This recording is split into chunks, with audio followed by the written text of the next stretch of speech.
In a final desperate lunge, a young warrior drives his radiant sword into a massive beast, adorned with a skull helmet. Nearby, the mortally wounded Demon King watches in shock, unable to grasp his defeat at the hands of an unknown fighter. Over another fallen figure who weakly inquires about his name. The warrior, his green cloak still shimmering with energy, introduces himself as Clayers, claiming to be just a villager who carried luggage for the hero. With a thunderous crash, the enormous beast falls, its reign of terror finally over. Clay stands amidst the debris, the silent champion. From his position on the ground, the dying Demon King begins to chuckle. He finds the situation hilariously ironic, his end not brought about by a holy knight, but by a mere villager. The young warrior, a bloody grin spreading across his face, asks if he has any final words. Clay, his face grimy and expression cold, counters by asking if the Demon King has anything to say. Recognizing the moment's gravity, Clay lifts his sword. In one swift motion, he brings the blade down, silencing the Demon King forever. Nearby, a young man with blonde hair watches in horror as his friend collapses. Bondman slowly surveys the scene of utter devastation, his gaze landing on the massive foot of the fallen beast. He then turns to Clay, standing amidst the carnage, and mutters in disbelief. To Clay, questioning if he truly vanquished the Demon King. Clay turns, relief washing over his face as he calls out Yuka's name, glad to see him awake. But as he relaxes, the sword in his grip begins to crackle ominously. His eyes widen, shock directed at the weapon. He exclaims that it's his holy sword, Aaron's Veil. Looking at the disintegrating blade, Clay apologizes, explaining that his own sword broke, so he borrowed Yuka's without permission. Yuka is left utterly speechless. He asserts that it should be impossible for anyone to wield the holy sword unless they belong to the Altonia royal family. A startling thought strikes him. Could this luggage carrier be a hidden royal, or even his brother?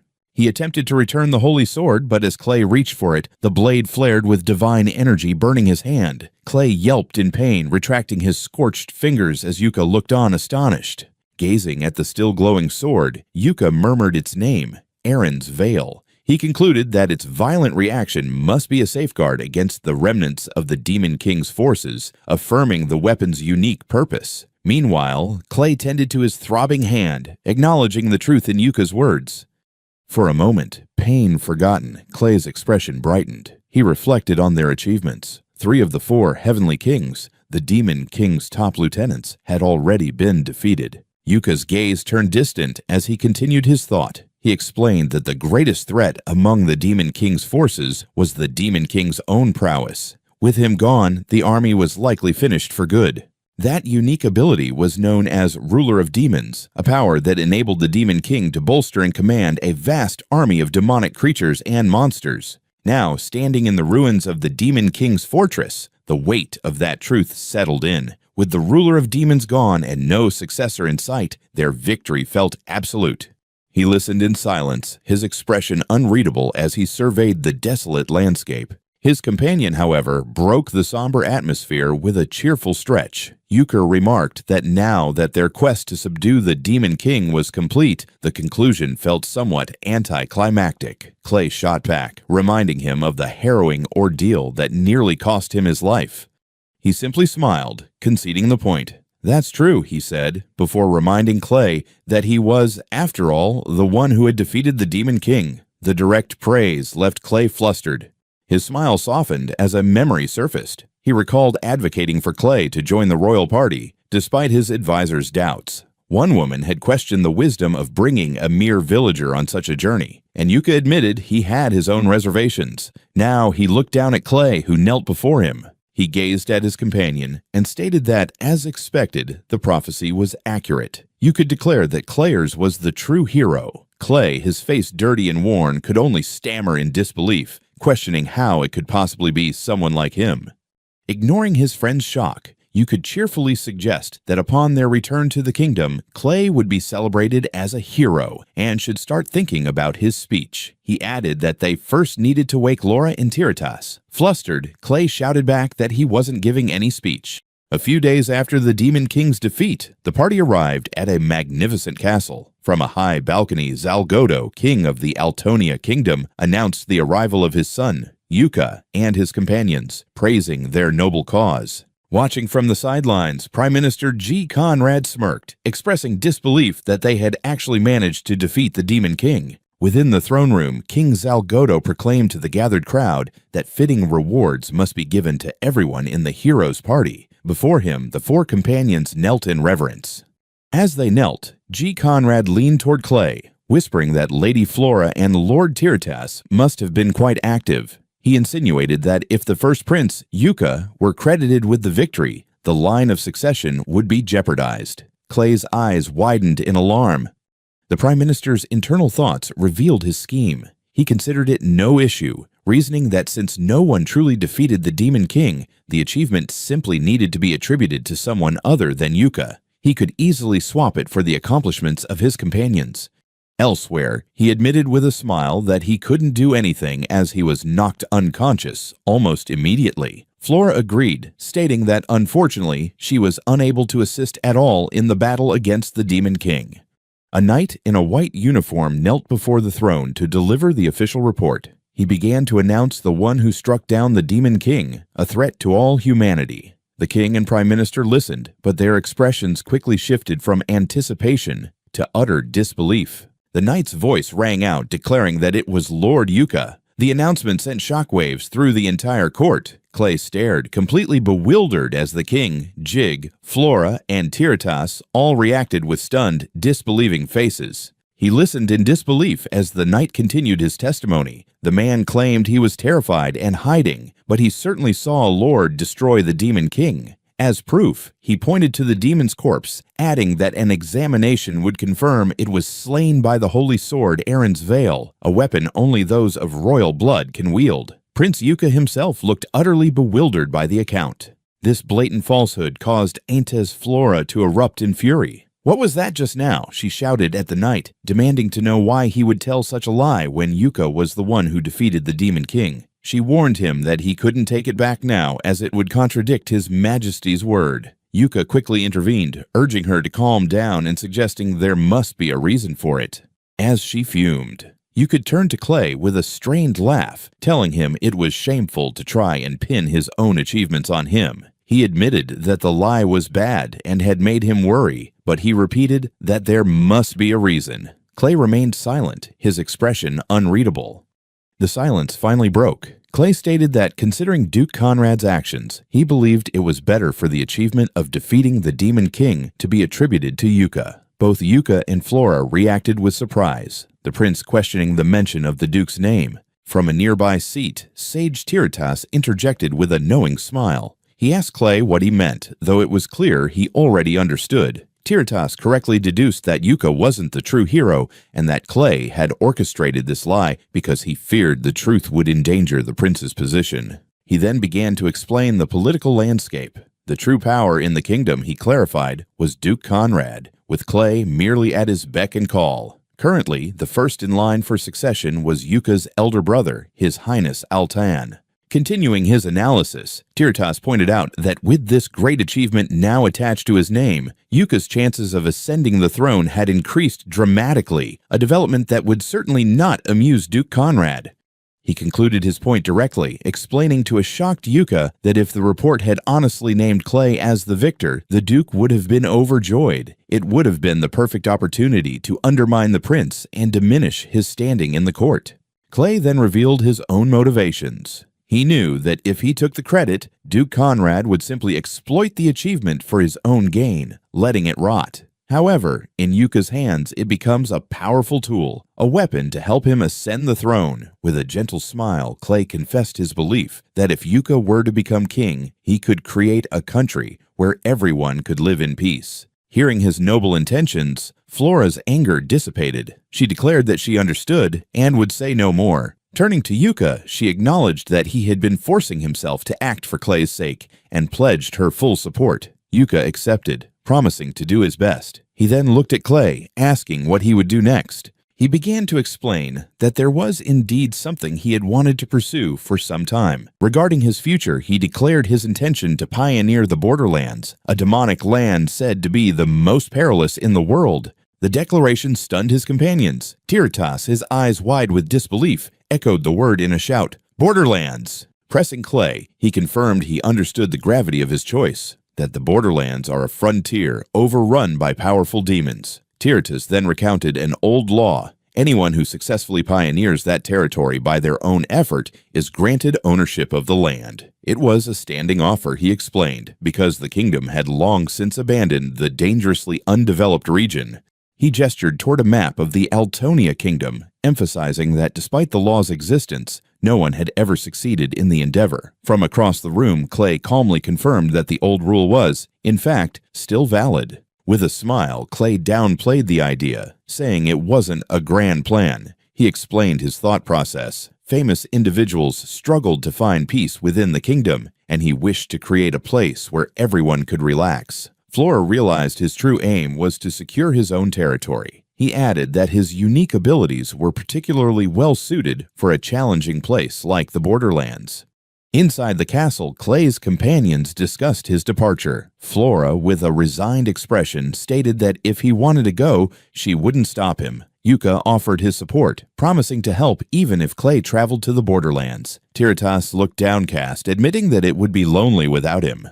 He was visibly moved by their concern. As he thought of them, Tarita placed a reassuring hand on his shoulder, patting it twice. The moment was shattered as officials burst into the room. Lord Yuka was summoned to handle arrangements with neighboring countries. Lady Flora was needed for a pilgrimage ritual, and Lord Tiritas was called to discuss a Magic Academy recommendation. The three heroes were suddenly overwhelmed by their new responsibilities. They got pulled away. Clay remarked to himself how tough it is to be a hero. As they were led off, Flora sighed about the troublesome discussions, and you could accept that everyone would be busy from now on. With his friends occupied, Clay turns away from the castle, taking one last glance before stepping into the vast, empty courtyard. He reflects on being just a villager whose journey has come to an end. Should he have bid them farewell? He brushes it off, thinking they're too caught up in their new lives. The thought of how long it might be until their next meeting weighs heavily on him. Memories flood his mind. Adventures shared, laughter around the campfire, training side by side. A wave of loneliness hits him, realizing how distant those moments feel, even though they were just recently together. In a field, he gazes away, a somber look on his face, completely unaware that Flora, Yuka, and Tiritas are just behind him, watching. Tarita notices Clay's sadness. Suddenly he hears their voices and spins around, shocked. He stutters, asking why they are here. Tarita smiles, saying they came to see him off. Before he can react, Flora and Tarita rush in, enveloping him in a tight, emotional hug. Yuka observes the reunion, stunned as his friends cling to a tearful Clay. In the embrace, a bittersweet smile crosses his face as he thanks his friends, wishing them safety and prosperity. The men watch them leave, their faces a mix of sorrow for his departure and quiet understanding. After exchanging farewells, he turns and begins his solitary trek, walking away from the capital while the others wave from the road behind. His path leads him through rugged mountain trails and deep woods, traveling by day and camping at night. As he walks, he calculates his position, realizing he's still about 2 days from the Borderlands. Just as this thought crosses his mind, a sudden scream shatters the forest's tranquility, causing him to spin around. He spots the source of the chaos just off the path. A covered wagon is surrounded by a pack of monstrous wolves, with a lone young man standing guard before the frightened horses. Without a moment's hesitation, he charges toward the scene, recognizing the creatures as forest wolves. As he runs, he gathers magical wind energy in his palm, catching the attention of the beleaguered driver. He unleashes the spell with a shout, sending a flurry of sharp, invisible wind blades slicing through the pack of wolves. The attack is over in a heartbeat, the beasts collapsing where they stood. The driver stares in shock as Clay lands softly and turns to him, asking if he's okay. With the danger averted and the traveler safe, the wagon's wheels begin to turn again, continuing down the forest path.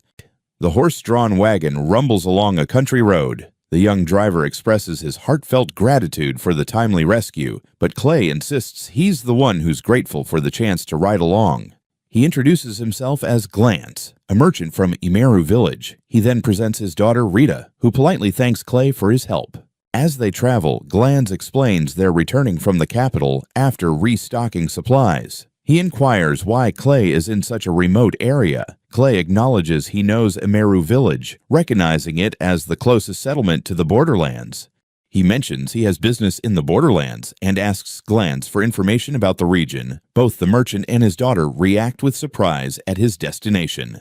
The merchant smiles, suggesting it would be quicker for Clay to see it for himself rather than explain, leaving the young warrior looking puzzled. Meanwhile, in a much more lavish setting, a man with long, tied-back hair speaks to Prince Yuka, who calmly sips from a teacup, seemingly unfazed by the visitor's presence. He lowers the cup, acknowledging that it's unusual for this particular guest to visit him. With a serene smile, he asks if the man requires anything.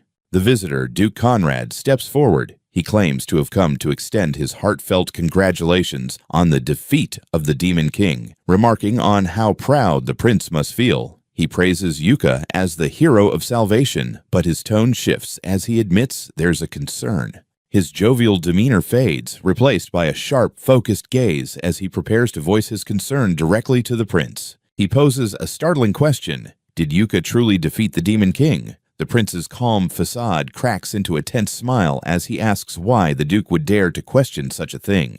He requests the conclusion of the appraisal, stating that the wounds on the Demon King's corpse were inflicted by his holy sword. Duke Conrad agrees, affirming that the corpse was indeed slain by his majesty's hand.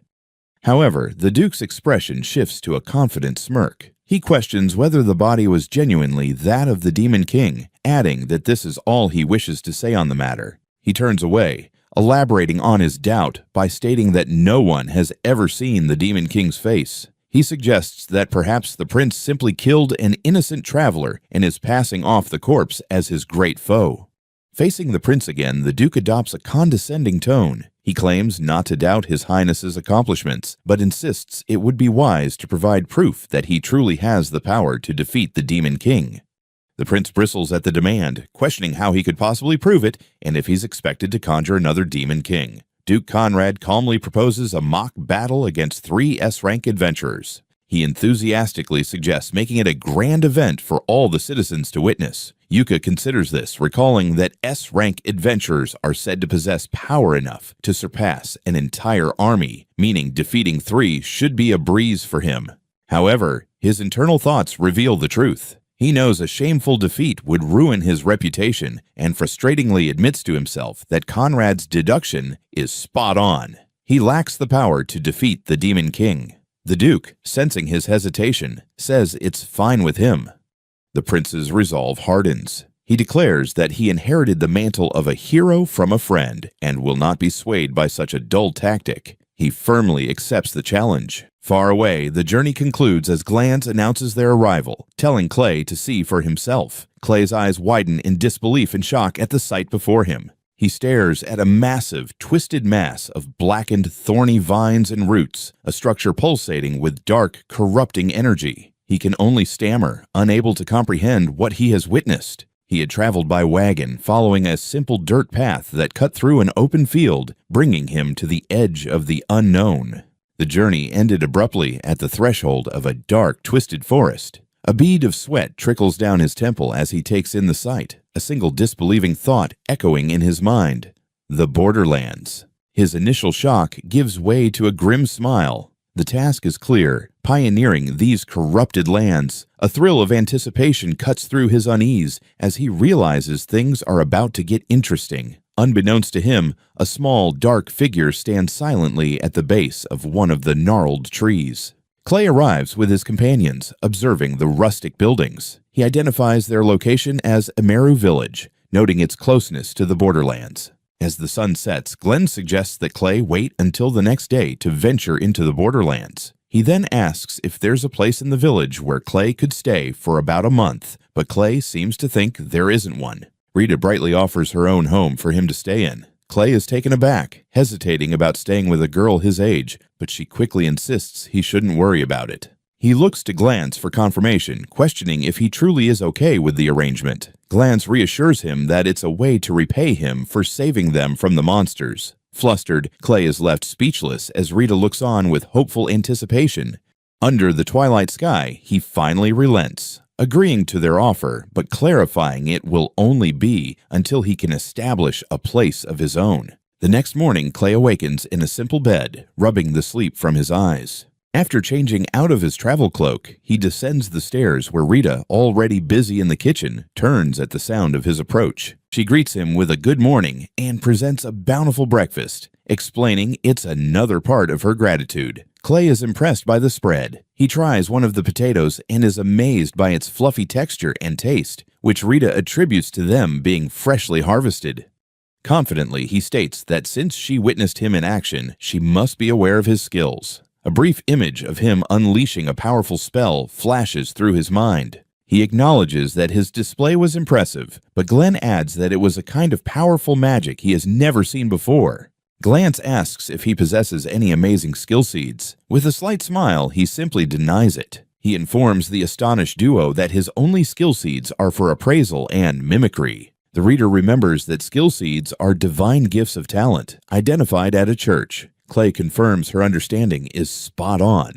He elaborates, stating that skill seeds serve as a roadmap, showing where one can truly excel. A swordsman's seed indicates swordsmanship, while a mage seed hints at magical talent, but he emphasizes that training is crucial for any skill to flourish. The fan ponders this, recognizing that a combat-oriented seed suggests the potential for a formidable warrior, yet he notes that in Clay's case, both appraisal and mimicry are rather subdued.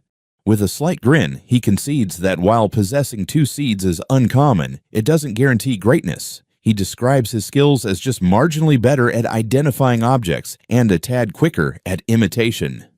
Her eyes widen as she absorbs this information. She exclaims that his strength, despite lacking combat talent, makes him even more impressive. This praise triggers a memory for Clay, recalling a moment with Sage Tiritas, lamenting that his skill seeds would never allow him to help anyone. In that memory, Sage Tiritas imparted profound wisdom, asserting that life isn't dictated by skill seeds. Instead, it's shaped by the connections one forges along the journey. The memory brings a gentle, contemplative smile to his face. As he reflects, Rita continues her thoughts. She explains that, in truth, most people's lives and careers aren't tied to their skill seeds. She believes the seeds merely indicate potential, while the outcome of a life hinges entirely on the individual. The sentiment hangs in the air. Even with a common skill seed, one can forge their own path through effort and creativity. As their discussion wraps up, Tiritas turns to leave, offering a simple "all right" as he departs. Clay watches him go for a moment before stating his own intention. It's time to venture out and explore the borderlands. As he starts to walk away, an aggressive young man from the village suddenly blocks his path, shouting, "Hey, outsider!" Clay, standing nearby, turns in confusion.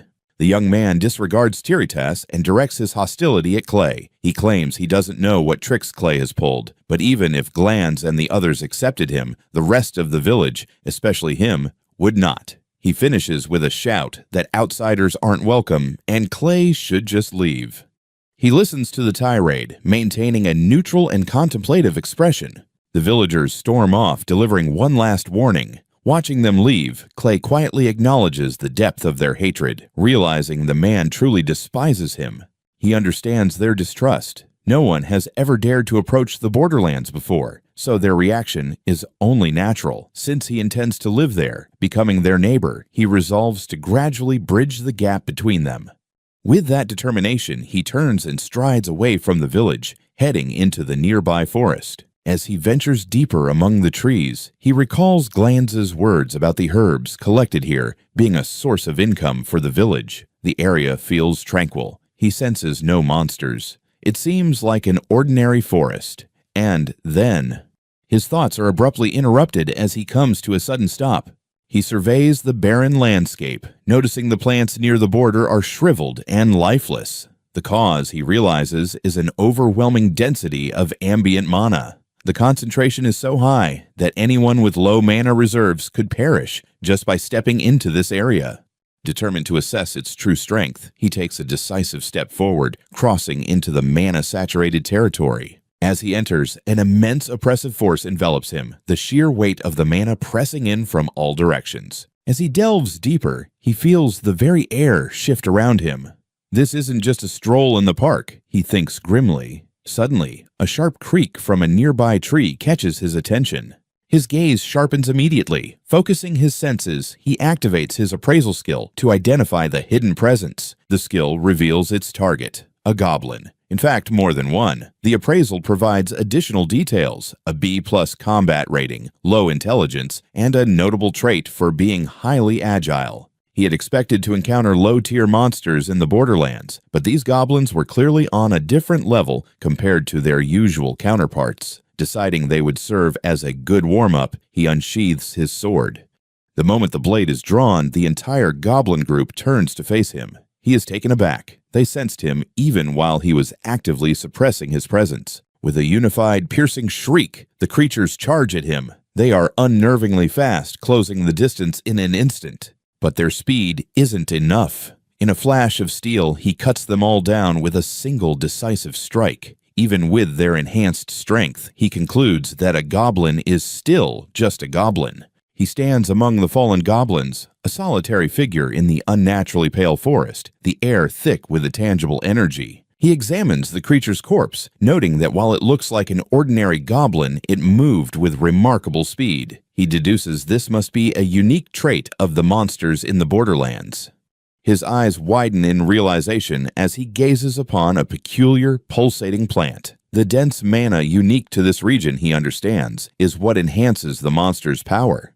To confirm this, he extracts a magic stone from a fallen goblin and is astonished. The stone is massive, far larger than anything a creature of this type should possess. Holding the stone, he acknowledges that developing this area will be challenging without a means to manage the mana. Nevertheless, his resolve strengthens. He decides to continue exploring for a while longer. His ongoing exploration pits him against a variety of other mana-enhanced beasts, from monstrous plants to bizarre sack-like creatures and small, aggressive drakes, all of which he dispatches. Meanwhile, back in a nearby town, a young woman named Rita is startled by the sound of a door opening. She turns to see Clay, greeting him with a smile. Rita comments on how quickly he returned, questioning if he really went to the Borderlands. He confirms that he did. Her surprise deepens as she notes it's only just past noon. Clay simply states that it's a fascinating place, just as he had anticipated. He then tells her he is serious and has collected a significant number of magic stones during his brief trip, offering them for her to use freely. Rita stares, wide-eyed and speechless at his generosity. She assumed she would at least have a storage vault, but Rita vehemently denies it, exclaiming that they could never afford such an expensive item. He acknowledges that while storage vaults are common in large cities, things are different out on the frontier. She appreciates the sentiment, but explains that the only magical tool they possess capable of utilizing even scrap magic stones is a simple lantern. As she speaks, he falls silent, his gaze dropping to his own worn hand. His thoughts drift to the reality of their surroundings. Life on the frontier is indeed a constant struggle, filled with challenges that city dwellers never encounter. A smile of determination spreads across his face. He owes Rita for her assistance, and with that thought, he declares that he has just found himself a new mission. Rita, taken aback, questions his sudden announcement of taking on a significant task for someone else's benefit. Inside a sparse room, a young man with dark, messy hair resolves to begin his work. With a determined grin, he declares his readiness and activates a storage spell, causing a cascade of materials, wood, crystals, and various components to tumble out of a magical rift and onto his workbench. He picks up a pointed pin-like tool and, with intense focus, begins to meticulously carve a design into a piece of wood, the tip making a soft crunching sound as it etches the surface. His mind wanders as he works. He reflects on his purpose for coming to this place, the untamed demonic land at the kingdom's edge, known as the Borderlands. He came to develop it, hoping to create a peaceful life where his friends might occasionally visit. He knows the land is perilous, filled with dense magical energy that has fostered its own ecosystem of magical forests. He acknowledges that while he wanted to build a house immediately, his priority must be research and experimentation to ensure the area is safe. Until then, he must rely on the nearby village and on Rita and the others who reside there. He brings his focus back to his current project. That's precisely why he must complete this magic stove as soon as possible. He continues to carefully inscribe glowing runes onto one of the stove's circular components. A small nostalgic smile touches his lips. He realizes that this is the first time someone has ever entrusted him with a role of his own, believing in his ability to create magical devices like this. It transports him back to when he left his village, feeling out of place. It was then that he joined the hero's party. His allies included the first Prince Yuka, Sage Tiritas, and Aintes Flora. He felt utterly inadequate, possessing only average skill seeds, yet none of them ever treated him with disdain. In his sleep, his eyes were intense. He recalled how they shielded him during monster assaults. More than that, they took the time to teach an illiterate boy like him to read and write. The weight of their kindness made him groan and straighten his back. Awakened by a vivid dream, he sat up in the dim light of a shabby room. Memories of his former companions lingered, bittersweet and fresh. He stirred awake when a familiar voice called out. Yuka, the first prince, peeked through the tent flaps, smiling gently as he inquired if he was awake. He stuttered a greeting. Yuka's smile broadened as he cheerfully wished Clay a good morning. Those moments were precious. For someone who had always been solitary, waking up with others and sharing breakfast brought him more joy than anything else. He didn't care about defeating the Demon King or embarking on grand quests. All he desired was to repay those who transformed his life to be useful in any way possible. The sage, Tiritas, pointed to a complex diagram, asking Clay if he had created it himself. He looked down at the detailed magic circle on the parchment and quietly confirmed that he had. He examined the drawing, astonished. He asked if something was amiss, but quickly clarified that it was surprisingly well executed, noting that even students at the Magic Academy would need a year to replicate it. Clay felt a wave of joy at the compliment. He explained that he had simply kept practicing their designs until he could draw them accurately. A realization began to dawn on the sage. He remembered that Clay's skill seed had limitations and that he also possessed the appraisal skill. He acknowledged that both skills were typically seen as mediocre. However, he started to suspect a potential synergy between them. Clay overheard, looking confused as he repeated the unfamiliar terms. He explained that the synergistic effect of Kaido's skill seeds likely stemmed from the analytical information provided by appraisal, enhancing his imitation skills significantly. The sage then posed a shocking question, his eyes wide with possibility. What if Kaido could flawlessly imitate any master's technique just by observing? Kaido could only stammer in bewilderment. Tiritas, however, was convinced this was why he was chosen by the prophecy. Grasping Kaido's shoulders, he declared that if he was right, the young man could surpass even the heroes. The weight of this revelation left him completely bewildered. Overwhelmed, he dropped to his knees, bowing before the sage. He begged to be told what he could do, willing to do anything necessary. From that moment on, his days became a flurry of activity, chaotic, yet deeply satisfying. Motivated by the desire to repay them, he concentrated on imitating their skills, mastering Yuka's swordsmanship, Flora's divine arts, and reading his magic. He remembered how they joyfully taught him, allowing him to claim the powers they had earned through years of training as his own. His sole aim had been to be helpful by copying and mastering their techniques. He never envisioned he would be the one to defeat the Demon King. Back in the present, Kaido placed his hand on his work. Satisfied that he had completed the task before dinner, he stretched and decided to step outside for some fresh air. Outside, he found Glance and shared a concern that had been bothering him, asking what would happen if a monster from the borderlands reached the village. Glance confirmed his fears, stating that even one would be a serious threat. He then explained that monsters never ventured that far. The reason was simple and absolute. If they left the borderlands, they would die. This revelation left Kaido utterly stunned. He processed the shocking information. Glance confirmed that, indeed, monsters simply perish if they leave the borderlands. At best, they last a week, and most only a month before they drop dead. This revelation left him reeling. He couldn't comprehend how they couldn't survive outside their territory, questioning what could be so different there compared to everywhere else. One thought crystallized in his mind: the Mana. Later, he and Glance returned to the house, where Rita greeted them at the door with a bright smile and a cheerful welcome. She remarked that their timing was perfect as she was about to start preparing dinner. Kaido seized the moment, announcing that he had just finished creating a magic tool and offered to let them try it, much to Glanz's surprise. Her cheerful expression shifted to one of utter confusion. He revealed his creations, a shiny 2-burner magic stove and a tall storage unit. Both father and daughter stared, completely astonished. Rita stammered that it was truly a magical device, and a sweating Glanz could only agree. Overwhelmed, Rita immediately tried to refuse, insisting she couldn't possibly accept something so valuable. But Kaido waved off her concerns, explaining that he would be relying on them for a while and that they owed him for his help. He told her to consider it payment as he began to install the device. As she watched him, her expression softened. Kaido shared that this magic stove held special significance. It was the very first magic tool his master had taught him to create. The memory of that lesson with Tiritas became vivid. His master had told him that if he could just make this, he would be able to earn a living while bringing joy to others. Tiritas believed that enhancing people's lives was the true purpose of magic tools. He expressed his hope that the items would be useful to them. Glance looked on with a bead of sweat on his temple, while Rita, her hands clasped, murmured Kaido's alias, her cheeks flushing with emotion. Her initial shock transformed into pure excitement. Rita gratefully accepted the gift, proclaiming that she could now prepare even better meals for Kaido. Glanz, equally eager, asked her to teach him how to use it right away.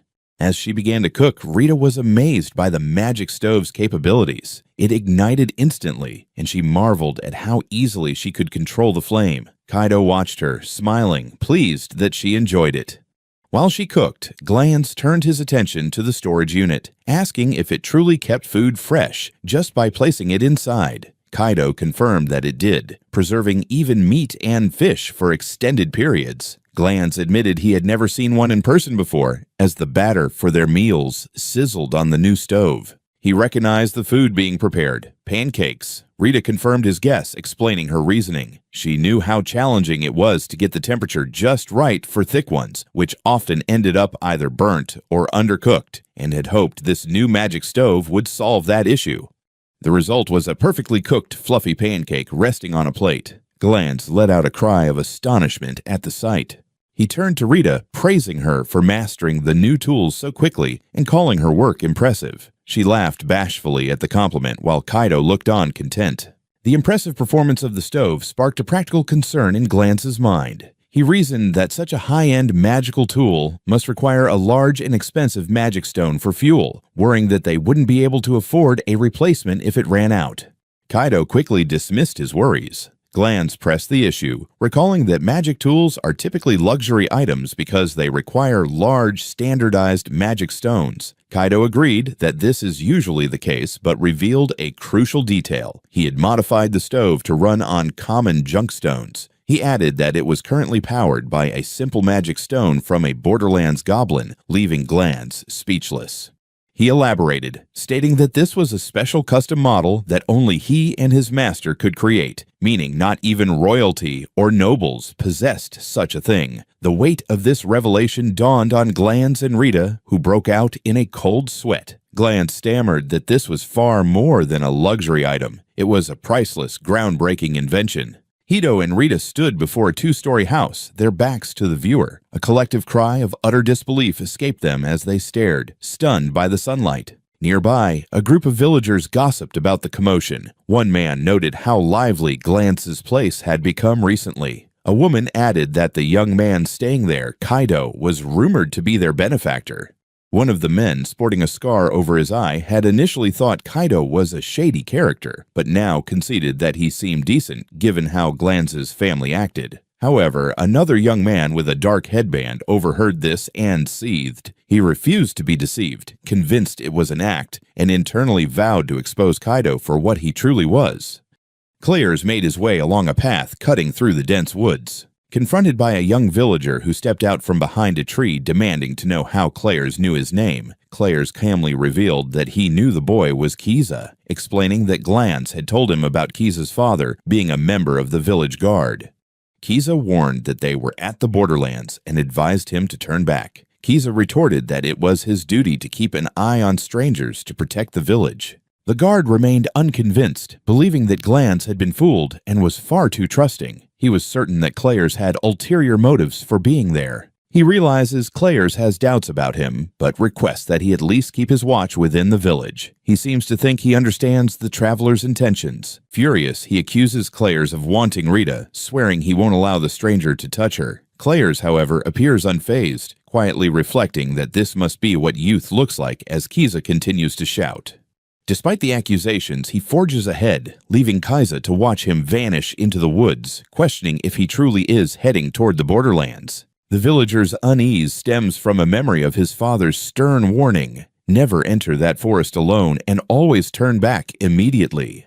His fear clashes with the words of Rita and another village boy. He remembers them praising Clairs, with Rita dreamily recalling how impressive he was when he single-handedly wiped out a horde of monsters. The other boy agreed, calling Clairs their savior.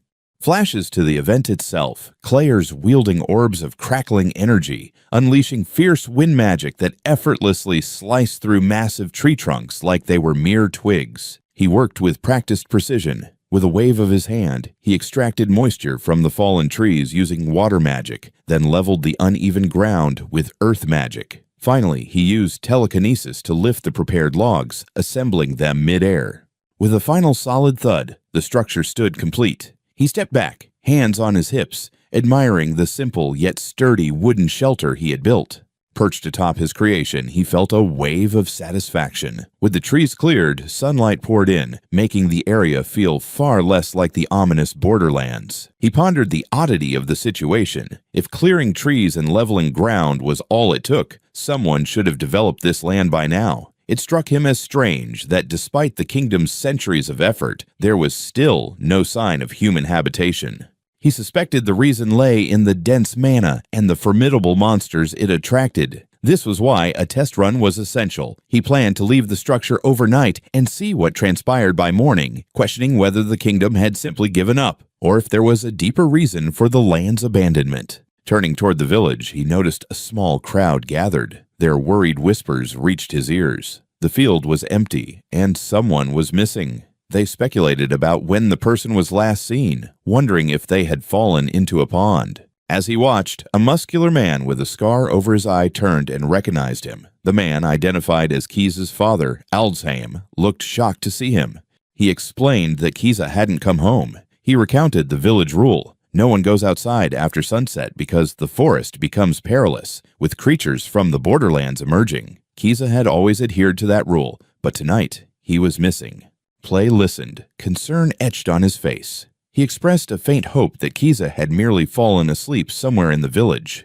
A darker thought struck him. Kiza might have chased him into the forest. Taking charge, he informed Aldsheim that he would finish checking the village before heading into the woods himself, asking to be notified if Kiza was found first. Determined to find the missing boy, he raised 2 fingers to his temple. He had to investigate. In response, he cast a spell. Concentric rings of light radiated outward from his position, a wave of detection magic sweeping through the area. The spell yielded results. There was no trace of Kiza in the village, confirming his fears. The boy was in the forest. With grim resolve, he knew he had to pursue him.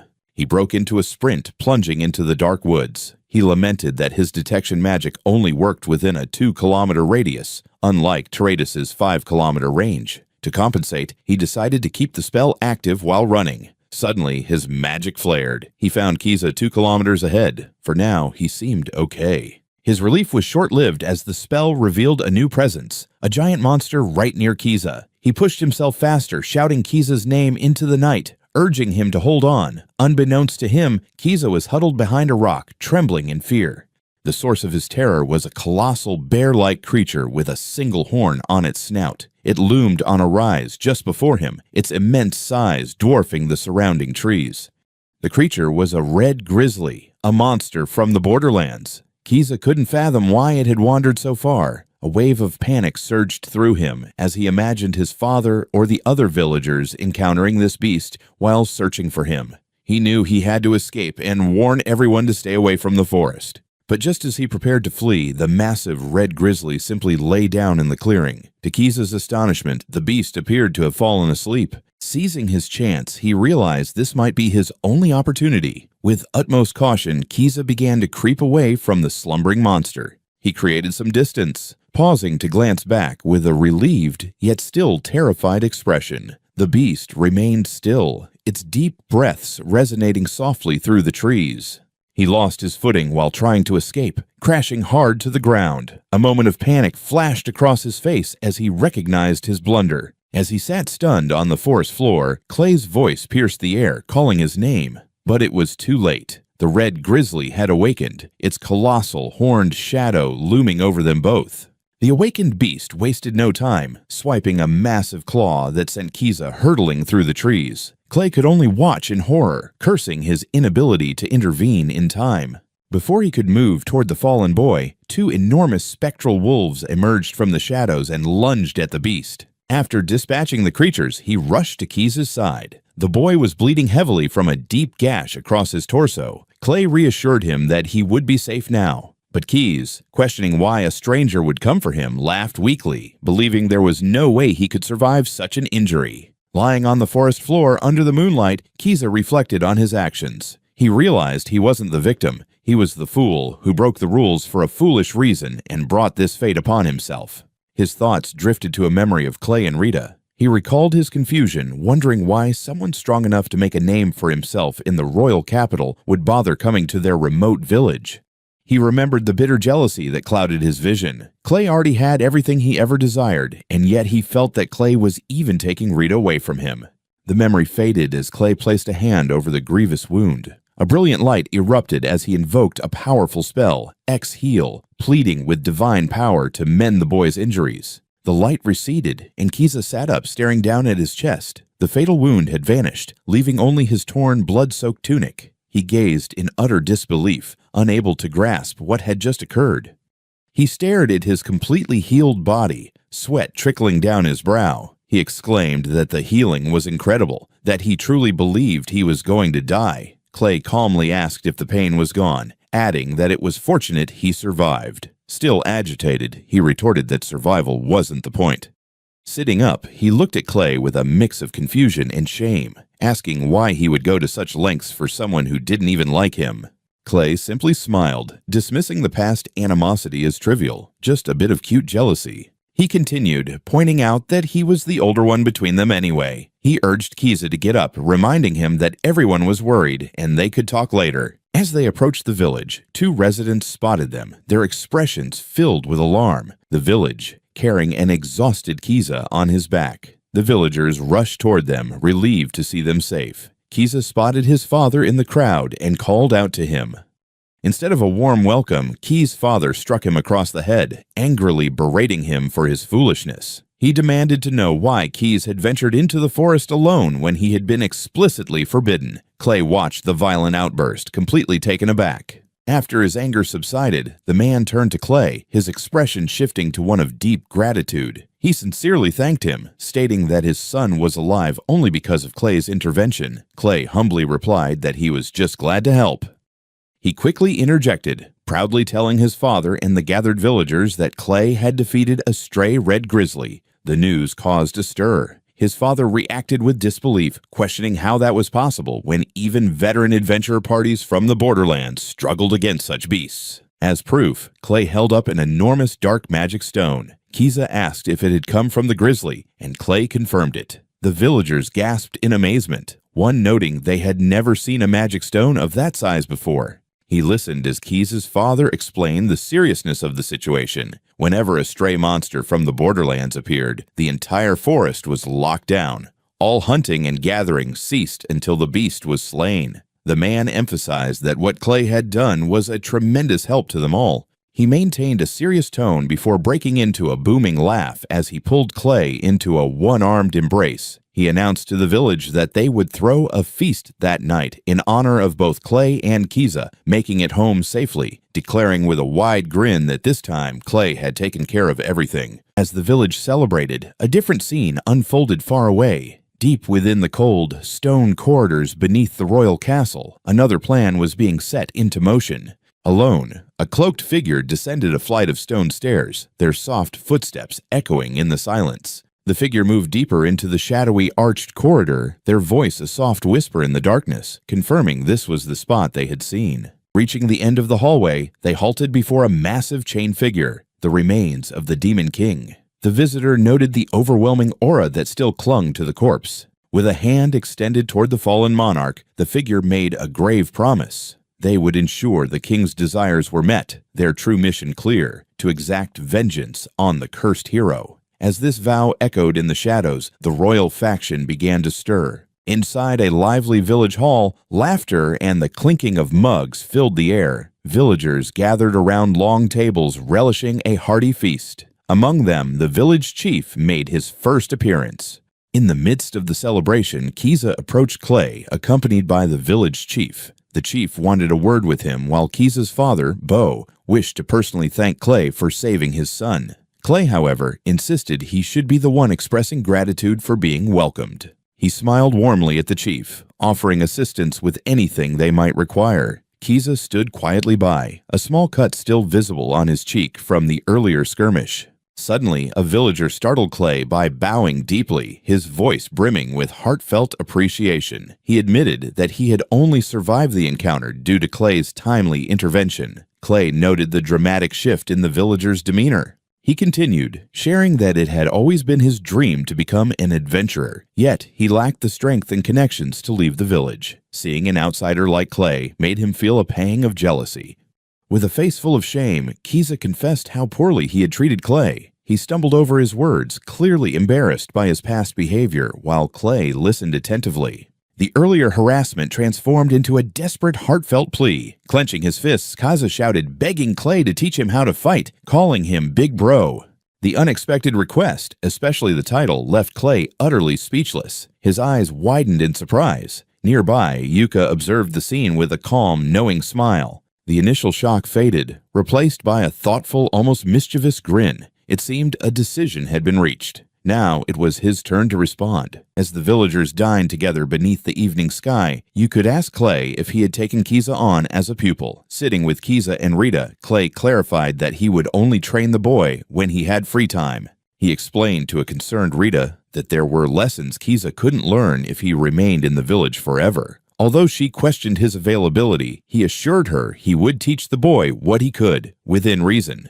He recalled that he had only grown stronger because his friends recognized his potential. If he could help Kiza develop by sharing his knowledge, he would gladly do so. The young man clarified that the training wouldn't be an intense daily regimen, but would occur alongside his work in the borderlands. He added that Kiza's father should remain his primary teacher. Kiza, clenching his fists in excitement, eagerly agreed. Later, as the three sat together, Kiza posed a question that had just come to him. Why was Clay focused on developing the borderlands? Clay explained that once he had cultivated the land and made it his own, he wanted to invite his friends there. The answer caught them off guard. As Kiza muttered that Clay's friends must be powerful, Clay clarified his reasoning. He simply believed the borderlands would be the ideal place for everyone to truly unwind. His expression was sincere as he gazed into the distance. He felt this was the only way he could genuinely repay them for all they had done for him.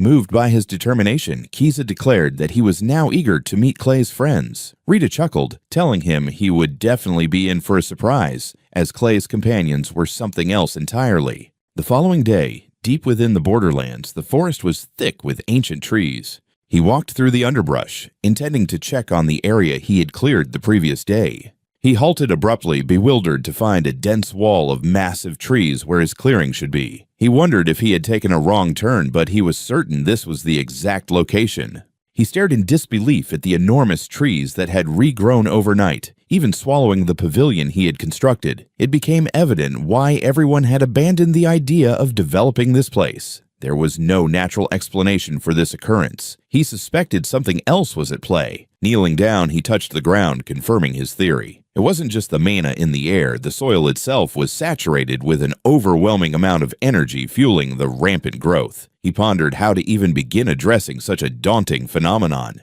As he contemplated the issue, Tareed approached from behind, inquiring about his actions. Lost in thought, Clay murmured about the mana in the soil, a concept that triggered a memory from his past adventures. Tareedus explained that the fields near his home were barren and unable to support crops. To combat this, he had been channeling his own mana into the soil to provide nutrients. The explanation struck Clay with a sudden realization. He reasoned that if mana could enrich soil, then the reverse must also hold true. If he could drain the excess mana from this land, he might be able to halt the unnatural growth entirely. Filled with renewed purpose, he resolved to give it a try. A complex magical sigil materialized between his hands as he prepared to cast a spell specifically designed to absorb mana from the soil. 3 days later, he was still grappling with the issue. He realized he needed to reverse the effects of Teretus' technique, while also figuring out how to burn through the vast amounts of mana he absorbed. His concentration was interrupted by a familiar voice calling his name. It was Alsam, Kiza's father, waving as he approached. He explained that Kiza had told him about the development project, and he came to help as a gesture of gratitude. Clay felt genuinely pleased by the offer of assistance. Alsam admitted he would have brought more people, but he was likely the only one in the village who could actually enter the borderlands. He gestured for Clay to follow. As they walked, Alsam thought to himself that he didn't want to criticize the man who saved his son, but he knew the borderlands were not a place one person could manage alone. Still, he could see Clay's confidence and doubted the young man would heed a warning. He decided to stick around, waiting for the young man to give up on his own. Clay, however, felt a twinge of guilt, recognizing that Alsam had come all this way for what seemed like a lost cause. He then pointed toward a clearing, revealing a newly constructed house standing where the dense forest once stood. Clay announced that the work was already complete. Alsam stared, his face a mask of utter disbelief. Unfazed, Clay cheerfully welcomed him, declaring Alsam his very first guest and offering to brew some tea. His enthusiasm was met with frantic protest. Alsam pointed out the futility of building anything here, as the borderlands trees regrow the moment they're cut down, which would ruin the house in no time. Clay calmly confirmed this, recalling how the pavilion he built met that exact fate. He then smiled confidently, stating that this very issue had already been resolved. With a knowing look, he asked Alsam if he would like to see a demonstration. With a firm step, he planted his foot on the ground. As strange roots began to retract into the earth, he started his explanation. First, he said he had cut down the trees and leveled the ground to clear the area. Alsam could only stammer in confusion. Then, a vast and intricate magic circle erupted from the ground, bathing the clearing in light. Clay explained that he had layered 2 different types of magic and set them in place, leaving Alsam staring in awe. He elaborated on the lower of the 2 circles, identifying it as a spell designed to absorb mana directly from the soil. He noted that it was the most mana-intensive spell he was capable of casting. The mechanism involved a 2-part process. The lower spell absorbed the excess mana from the ground, while the upper spell continuously burned it off. He explained that once the soil was drained of its mana, the unnaturally fast-growing trees would no longer be able to regrow.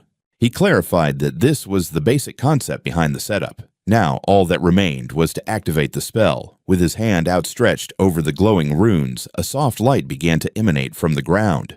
The soft light erupted into a colossal pillar of raw energy, a vortex of mana tearing through the air with a deafening roar. The sheer force of the spell's activation was staggering. Alsam could only watch, sweat beading on his brow, his teeth clenched in disbelief at the scale of the magic. Clay calmly stated that after this, all they had to do was wait for the mana to be completely consumed.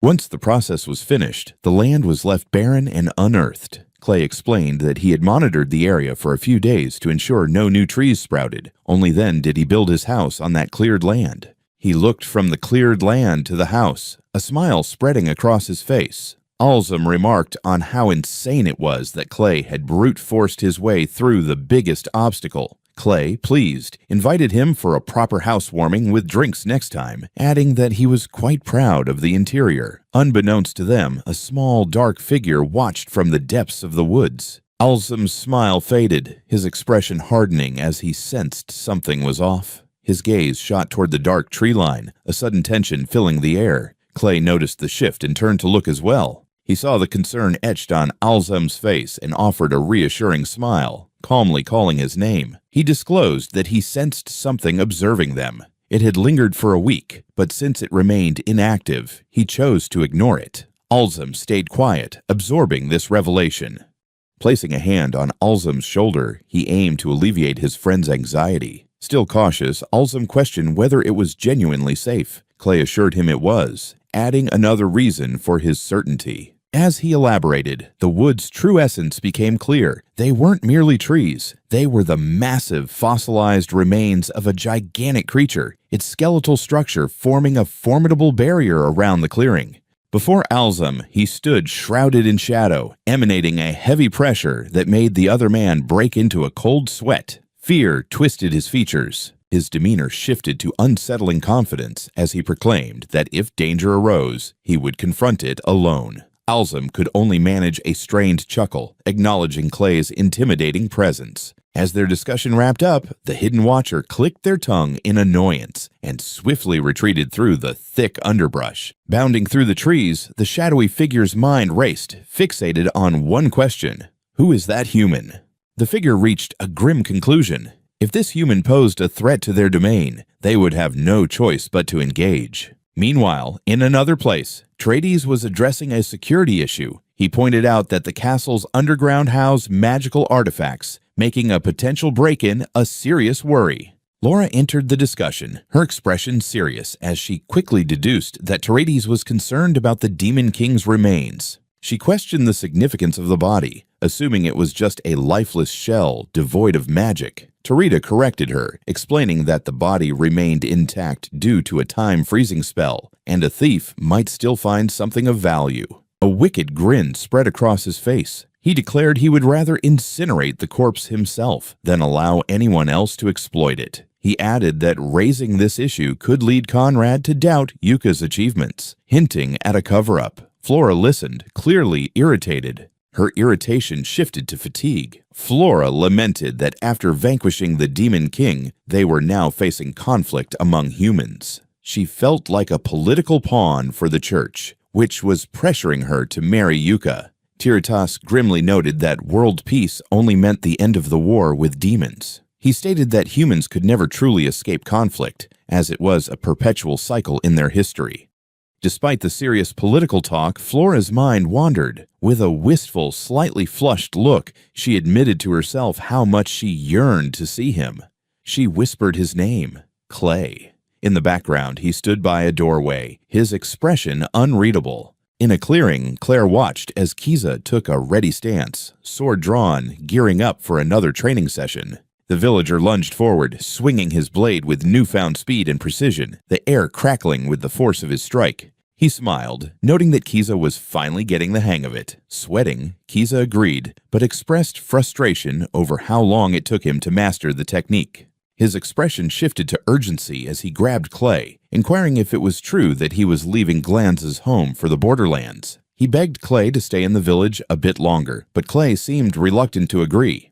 He explained that his house was now complete, and he couldn't keep imposing on the family. He urged Kiza to continue training even while he was away. Kiza insisted he wanted to learn directly from his Zaniki, but Clay reassured him, promising to check on his progress during future visits. As goodbyes were exchanged, Clay approached his newly finished house in the borderlands, a sturdy two-story structure standing solitary amidst the wilderness. He began arranging the furniture, sliding a wooden chair into position at a long table with a heavy scrape. With hands on his hips, he surveyed the room. With a table, chairs, and a large bookshelf now set up, he reflected that it was finally starting to feel like a real home. He stumbled upon a simple bed frame with a sleeping bag laid out. Realizing he couldn't keep sleeping like that, he decided his next task was to prepare a proper bed, proud that he had crafted most of the furniture himself from local materials. A smile spread across his face as he daydreamed about the future. He envisioned becoming fully self-sufficient with food, building a larger house to welcome others, creating an even more comfortable homestead, and perhaps even constructing an outdoor bath. He stepped out from his new home feeling a profound sense of gratitude. He owed this opportunity to the old laws. The scale of it was awe-inspiring. He had the freedom to develop the entire forest, a rare and incredible opportunity that few ever received. However, a practical concern soon arose in his mind. While he wanted to continue training Kiza directly, the round trip through the forest between the borderlands and Emaru village was simply too exhausting to make every day.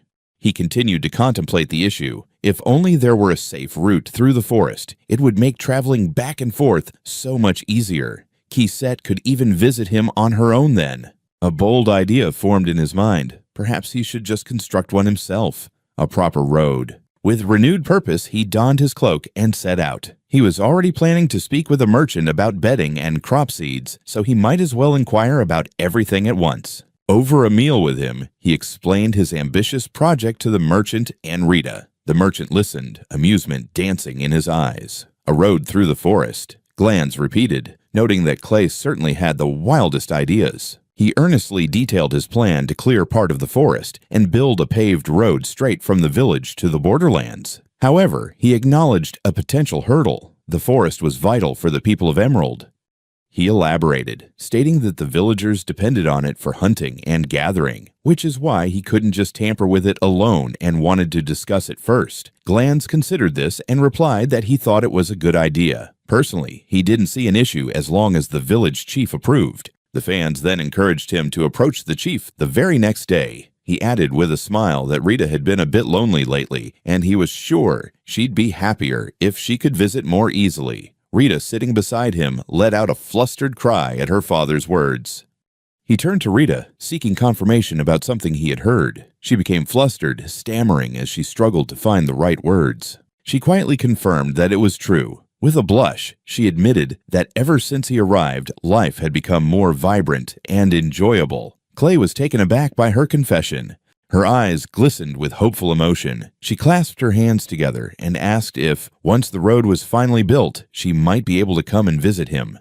He smiled warmly and agreed without hesitation. To reassure her, he explained his plan to embed magical tools along the path to deter monsters, ensuring it would be safe enough for her to travel alone. Rita's face lit up with joy. He paused for a moment, a thoughtful expression crossing his face as he considered an additional precaution. He suggested that even with the safeguards, it would be wiser if she traveled with someone capable of fighting. He offered a specific name with a friendly smile, Kiza. She pondered the idea, noting that Kiza had been training hard lately and might actually be reliable now. Hearing this, Clay clenched his fist, silently cheering Kiza on. The following day dawned, the sun casting its light over the village. Inside an office, Clay, now clad in his cloak, stood before the village chief. The chief thoughtfully repeated Clay's proposal, confirming his intention to construct a road through the forest. He inquired if it was a bad idea, but the chief dismissed his concern. He explained that he was merely surprised, as there was no issue with the plan. In fact, he revealed that the forest already contained an old path, remnants of a road built in ancient times. The village chief's revelation solidified Clay's next step. To clear a path, he needed to locate that exact spot. He reasoned that the local hunters and wardens would know its precise location and decided to ask Alzum to guide him. He turned back to the elder, expressing his heartfelt gratitude not only for readily agreeing to the project, but also for the invaluable information. The chief waved off the thanks, stating it was nothing, especially since Clay had also assisted Kiza. He continued, explaining that Emeru Village was originally established by a scouting party whose mission was to develop the borderlands, descendants of those very pioneers. The chief declared his desire to support Clay in realizing the dream they had been forced to abandon. Moved by the weight of his history, Clay felt the elders earn his support. He was momentarily speechless before managing a quiet, heartfelt thank you. Later, having secured Alzum's assistance, Clay followed him deep into the forest, the tall, pale trees surrounding them on all sides. Alzum eventually halted and pointed toward the forest floor. He instructed Clay to look closely at the broken stone tiles peeking through the undergrowth, identifying them as the last remnants of the old road. Kneeling to examine the trail, Clay pondered how ancient it might be. Alzum confessed he wasn't certain but guessed it was over a century old, as it was already in this state when he first traversed the forest. He clarified that although the path was clearer than the surrounding woods, their tasks involved two key actions, chopping down trees and laying fresh stone tiles. Clay nodded, likening it to constructing his house, but easier since they weren't in the borderlands. With a plan in place, Alzum announced it was time to begin. They immediately got to work. As Alzum started cutting down trees, Clay summoned his magic. A fierce wind cutter sliced through the wood, and with a powerful thrust, he yanked the old broken stones from the ground. Once the old path was cleared, he slammed his hands down and cast ground press. The earth compacted with tremendous force, forming a perfectly flat foundation, leaving Alzam in awe of the raw power displayed.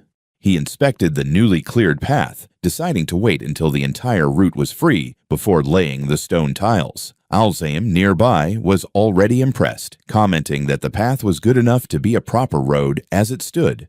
With a determined grin, he turned to Alzam, declaring his goal to clear the old road all the way to the borderlands. Before he could elaborate, Alzam raised a hand, telling him to hold on. The older man, incredulous, asked if he intended to finish the whole project that very day. Clay cheerfully affirmed it and encouraged Alzam to lead the way.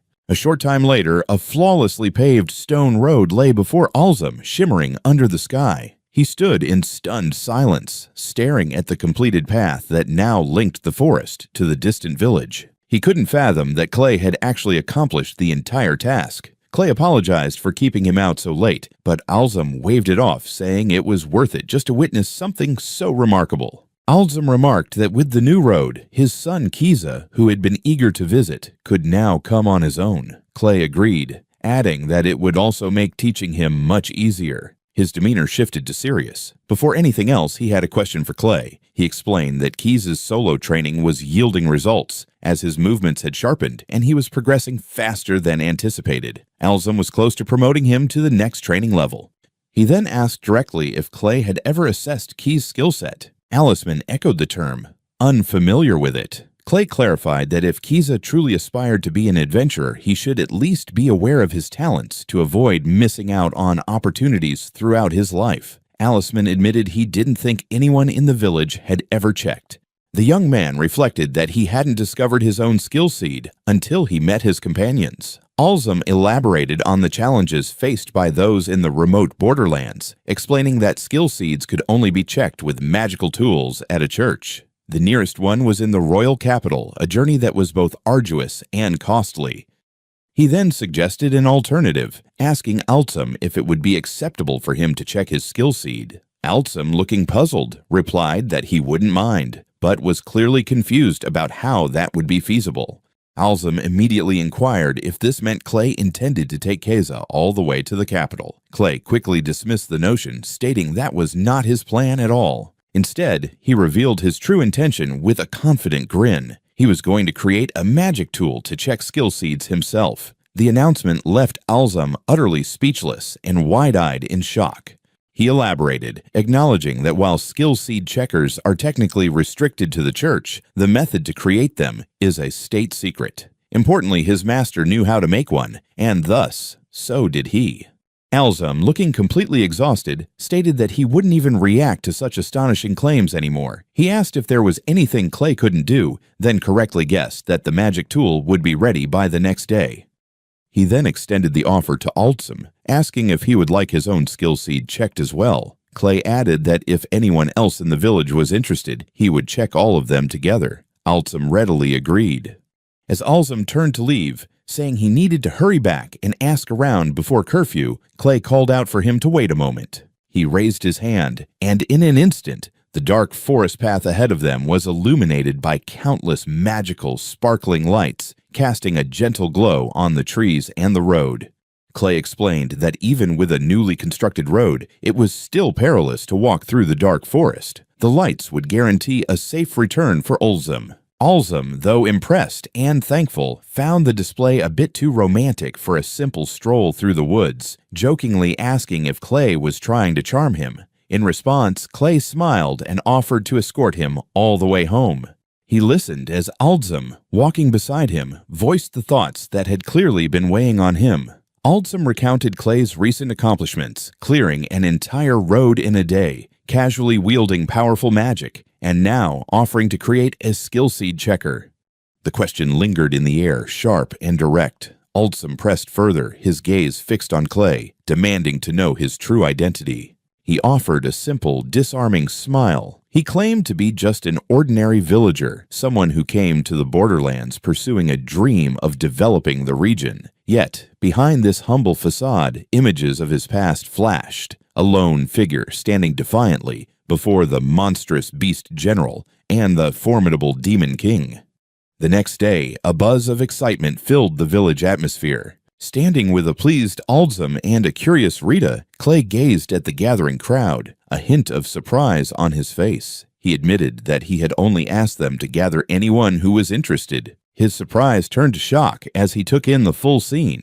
It wasn't just a handful of interested individuals. The entire village had shown up. A voice from the crowd stated the obvious. Naturally, everyone wants to know. Clay was left speechless, overwhelmed by the sheer number of people who had come. A noisy throng of villagers had gathered in the town square. Alsum, a man with a prominent scar, remarked to a companion that offering free skill checks was a poor idea. As it seemed, the entire village had turned out. His companion agreed, noting it would be interesting to see what kinds of skill seeds were discovered. Nearby, Clay looked on, astonished by the massive turnout. With skepticism directed at Clay, Alzum gestured toward the large, smooth slate the young man was holding. He questioned if this was truly the skill checker Clay had made, commenting that to him, it just looked like a plain metal plate. In response, Clay enthusiastically explained that its base was crafted from mithril, a magical conductor, and that he had incorporated additional circuits to display the results accurately. Altsum interrupted him, bluntly stating that he didn't need a technical explanation he wouldn't comprehend. At that moment, the village chief emerged from a nearby building. He addressed Clay directly, asking if he might be the first to try the device. Stepping forward, Clay placed the slate on a wooden counter and instructed the elder to place one hand upon its surface. As he laid his hand flat on the slate, Clay explained that he must wait about 30 seconds for the skill seed to be revealed. Alzum watched with his arms crossed, intrigued. While they waited, Clay elaborated on the device's features. He pointed out that, unlike the church's skill checker, the results on his device could only be seen by the person being tested, ensuring their privacy. He confirmed this was a deliberate design choice. He then added a serious warning, advising the chief not to carelessly disclose his skill seed to others. He explained that villains, or even the church, might attempt to exploit or forcibly recruit individuals with valuable skills. The chief's expression turned somber as he listened. He recalled having heard such stories before, of a child who possessed the Saintess's skill seed being forcibly taken away by the church. Suddenly, a bright light emanated from the slate. The village chief gasped as glowing runes and text appeared on its surface, revealing his skill. Clay, observing, assured the chief he understood and would take care of warning the other villagers. The village chief held his hand over the device, and the glowing runes solidified into a single powerful title, Ruler. He stared at the result, a quiet thought forming in his mind. He inquired about the ruler skill, one he had never heard of. Clay, surprised and impressed, explained that it was an incredibly rare and excellent skill, perfectly suited for a village chief. He added that it was also known as the commander's skill. If the church or military discovered someone with such an ability, they would be scouted for their forces without question. Clay quickly reassured him that, of course, such a thing wouldn't happen to the chief now. The chief's gaze grew distant as he lamented possessing such a grand skill at his advanced age. His words caught Clay off guard, who wondered aloud if the chief wished he had known about it when he was younger. He shook his head, a faint, knowing smile on his face. No, he replied, explaining that if he had known back then, he would have lived a much more reckless life. His perspective was clear. Now, as the village chief, he could finally look forward with purpose. Clay listened, a sense of understanding dawning on him. Realizing he had perhaps pried too deeply into the old man's past, Clay offered a sincere apology for his impertinent question, but the chief simply waved it off. With the matter settled, the village chief turned to the younger villagers who had gathered nearby. He dismissed his own story as an old man's ramblings and expressed heartfelt gratitude to Clay for giving the village's youth a chance to discover their own potential. Clay observed the villagers, realizing that the chief's leadership was likely the reason this remote village had thrived so well. At his instruction, a line quickly formed, a quiet buzz of anticipation filling the village square as everyone awaited their turn. Skill evaluations kick off. Villagers chat among themselves. One wonders if Kiza might be a cook, questioning his abilities. Rita jumps in, mentioning he's a good reader and educator. Glanz concurs, suggesting teacher fits him better, even if it's not flattering. Kiza snaps at their teasing, demanding silence.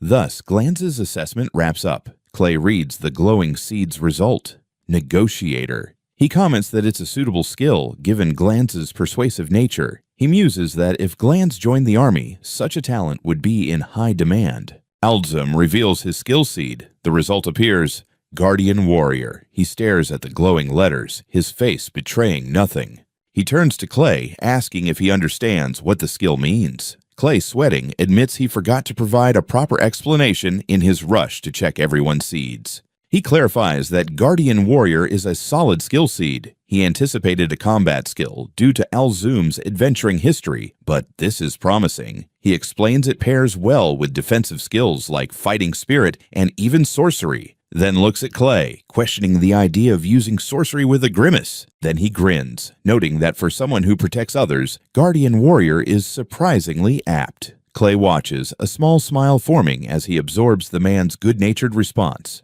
The young man notices everyone seems satisfied with their results. Alzum grows serious again, telling Clay that his true skill seed is a different kind of killer move, one that's already been evaluated. Clay looks back, puzzled by the cryptic remark. His gaze shifts to the villagers. The chief calls out, expressing hope that the hero Yuko will summon Clay again soon. He warmly invites Clay to visit any time, assuring him of a warm welcome. A genuine smile spreads across Clay's face, touched by the kindness. The warmth of the moment triggers a chilling memory. He recalls his own ceremony in a grand, sterile hall, where he received useless skills like mimicry and hole digger. He remembers the sense of despair that enveloped him. His thoughts are interrupted by Al's voice. The older man advises him that a skill seed merely reveals one's potential, nothing more. He speaks of children burdened by their parents' expectations, sometimes receiving harsh judgments on the spot. Clay reflects, thinking it might be better to take things easy. He watched as Alzum waved enthusiastically from the crowd, laughing and calling out that everyone in the village understood. Alzum referred to him as Big Bro, a sign of their newfound friendship. As the evaluations progressed, Chiesa eagerly announced that it was finally his turn. Beside him, Rita calmly stated that she didn't mind, but since her father insisted, she would also have her skill checked. The young man approached the table where Clay waited. Clay noted they were the last two and instructed Chiesa to place his hand on the board. As Chiesa complied, a flicker of concern crossed Clay's mind. He hoped nothing would go awry. He pressed his palm firmly against the surface. A brilliant light flared from the board, enveloping his hand.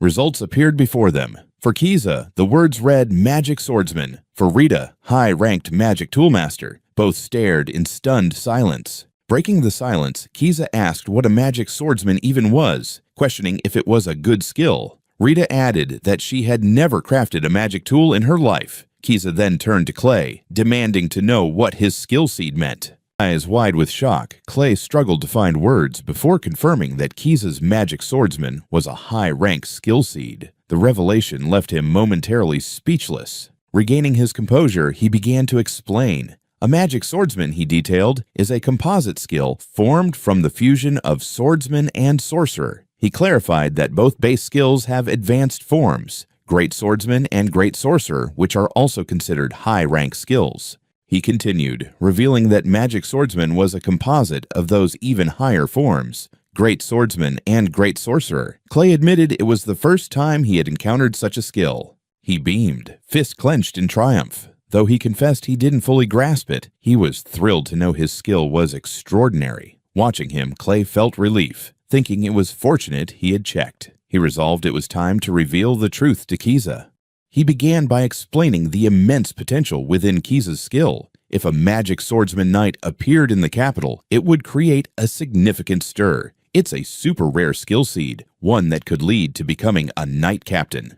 He continued, warning that if he shared this information, they might find themselves caught up in intense training. Shifting his focus to Rita, he revealed her skill was similarly impressive, a high-rank magic tool master skill seed. The news prompted a weary sigh from her. She sought clarification, asking if this truly meant she had a talent for crafting magic tools. He confirmed it, adding that while it's true, there are many different skills a magic tool master can acquire over time. Possibilities swirled in her mind, overwhelming her. Magic tool creation, alchemy, brewing magic potions, intricate design of magic formations, and countless other disciplines.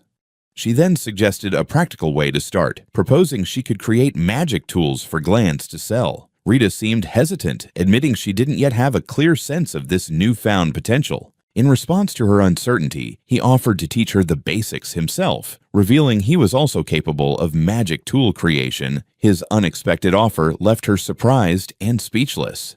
After a moment's thought, she turned away from him. She politely declined, stating she was fine as she was for now. Her refusal clearly caught him off guard. He asked if she was sure. With a faint, melancholic smile, she confirmed her decision, explaining she had no intention of forcing herself into something she wasn't ready for. He focused and shifted back to Kiza. Clay announced they needed to revise the boys' training plan immediately. It should incorporate magic alongside swordsmanship. Kiza was initially stunned, questioning if he could truly use magic, but his shock quickly morphed into pure excitement as he shouted his eagerness to try. The boy rushed over to his father, Alsam, excitedly proclaiming he might become a mage. As father and son shared the moment, Clay observed them from a short distance, a quiet, contemplative expression on his face. He looked at the villagers, Kiza excitedly showing off to his father, while Rita stood quietly with Glands, and a thought surfaced. Something felt off. The skill seeds they possessed were simply too remarkable. His thoughts continued, recalling what he'd been told. It was unheard of for an entire village to possess such excellent skills. He wondered if there was some condition, some hidden requirement, that the people of Amel village had unknowingly fulfilled. As he pondered this, the village chief remarked that if he'd known about this potential when he was younger, he would have built a grand mansion in the capital by now. He then jokingly called Clay a fool. He looked out at the crowd, realizing that whatever the reason for their gifts, the people of this borderland village represented a wealth of human resources. This was undoubtedly crucial information. This realization prompted him to consider his next move. He thought about sending a letter and consulting with Yuka, recalling a memory from the capital where a nobleman noted that the second prince had far less backing than the first, which was why he'd been sent to the frontier to deal with the Demon King. Prince Yuka, Fargas Altonia, was already there. Yuka expressed his intention to gather talented individuals for the good of the country. Alzam, however, was cautious, asking if his son was getting involved in something strange again. Kiza, full of admiration, thought his new master was incredible, leading Alzam to concede that perhaps the boy had found a good mentor after all. Several days passed, and Clay ventured alone into the dense wilderness near the borderlands. He walked with determination, intent on unraveling the mystery of that day. He needed to understand why a creature like the red grizzly, which had a Tekiza, had emerged from the borderlands in the first place. He ventured deeper, knowing the borderlands were saturated with dense magical power. The creatures dwelling within that miasma shouldn't have been able to escape its confines. His investigation led him back to the villagers. Altum explained that after inquiring around, he learned that while swarms of goblins had appeared recently, the emergence of a monster as powerful as a red grizzly from the borderlands was unprecedented. He processed this new information, his expression turning grim. Something unprecedented was indeed occurring in the borderlands. His thoughts drifted back to that moment, Tekiza bloodied and barely alive. If he had been even a little later, he had gone to the trouble of building a road precisely to prevent such tragedies. With renewed resolve, he pressed on, determined to uncover the cause of this disturbance and put a stop to it. Deep within the borderlands, Clay carved a path through the dense forest, his blade flashing as he cleaved through a massive tree trunk with formidable force. Before him lay the result of his battle, a large horned beast now slain. He surveyed the area, noting that this was the place. Beside the beast, he set up a small camp and began cooking a large cut of its meat over a crackling fire. He reflected that he felt he had ventured quite deep into the borderlands, yet he still couldn't grasp their full scope. His thoughts were interrupted when his gaze was drawn to a faint, pulsing light emanating from a dark crevice between the ancient trees nearby. Finally, that light erupted into a massive, chaotic blast, unleashing a torrent of dark energy that tore through the forest. He remained fixed and serious, his attention locked on the source of the blast. A hand effortlessly conjured a shimmering circular barrier that deflected another wave of dark power. He held steady, reflecting on the outcome, murmuring to himself about how to properly adjust the power output. Her training hasn't escaped notice. A tall, graceful woman steps from the forest shadows, her quiet approach surprising. Her features are captivating. He instantly recognizes her ethereal beauty and elongated ears. An elf. She simply gazed, her face a blank slate. Shattering the stillness, Clay motioned to the meal he prepared, inquiring if she could eat monster meat. With a warm smile, the table was laid out with 2 full plates and mugs, a clear invitation to share a meal. Her initial wariness faded. She confessed she had only meant to watch him while he rested, but since he invited her, she was glad to join. As he began to eat, he chewed thoughtfully, reflecting on this unexpected twist. He observed her eat with a tranquil elegance. The flowers around them made the simple campsite feel like a royal garden. This was surreal. Meeting an elf in these borderlands? A flicker of doubt crossed his mind. Had she been watching him as a target? She seemed to pick up on his thoughts, clarifying that she had merely been observing him. Then she asked if he thought elves were only found in the sacred land of Elfra. He confirmed that was the common belief, adding that it was equally strange for humans to wander this area. He was taken aback by her candid admission of surveillance. Despite sharing a meal, they hadn't even introduced themselves. Taking the lead, he introduced himself as Clay. He explained he was just a villager looking to cultivate land in this area. In response, she introduced herself as Charlotte from the Verdi tribe. She revealed she was an elf living nearby, leaving Clay utterly bewildered. He struggled to process her statement. She lived in this remote borderland, Charlotte confirmed, explaining her home was much deeper in the forest, gesturing toward the vast, dark woods surrounding his isolated camp. Charlotte gently explained that the forest is far more populated than most humans realize. He reacted with disbelief, questioning if demons even lived here. Charlotte confirmed that, to her knowledge, elves, beastmen, and demons all inhabit these lands. She elaborated that many nations enslave other races, and long-lived elves are especially sought after. She continued, clarifying that in demon territories, humans aren't seen as enemies. They're merely prey, hunted on sight. A realization hit him. "So, this is what the borderlands are," he murmured. Charlotte confirmed, explaining it's a refuge for races driven out by humans. She added, with a calm demeanor, that the lack of humans is a welcome aspect. As they sat across from one another, she acknowledged that life in the borderlands is challenging. However, she stated, one must choose their threat, humans or monsters. She elaborated that her people have simply opted for the lesser of 2 evils. Shifting the focus to him, she noted that he and his companions came to cultivate this frontier, revealing they had been doing the same, with each race developing the land in their own way. The news stunned him. He had come here to create a safe haven for his companions, only to find that other races had already claimed this land long ago. A sudden chill of realization gripped him. To her, a refugee from human oppression, he must seem like just another encroaching human. He wondered if this meant she had been watching him all along, a potential threat to her hard-won home.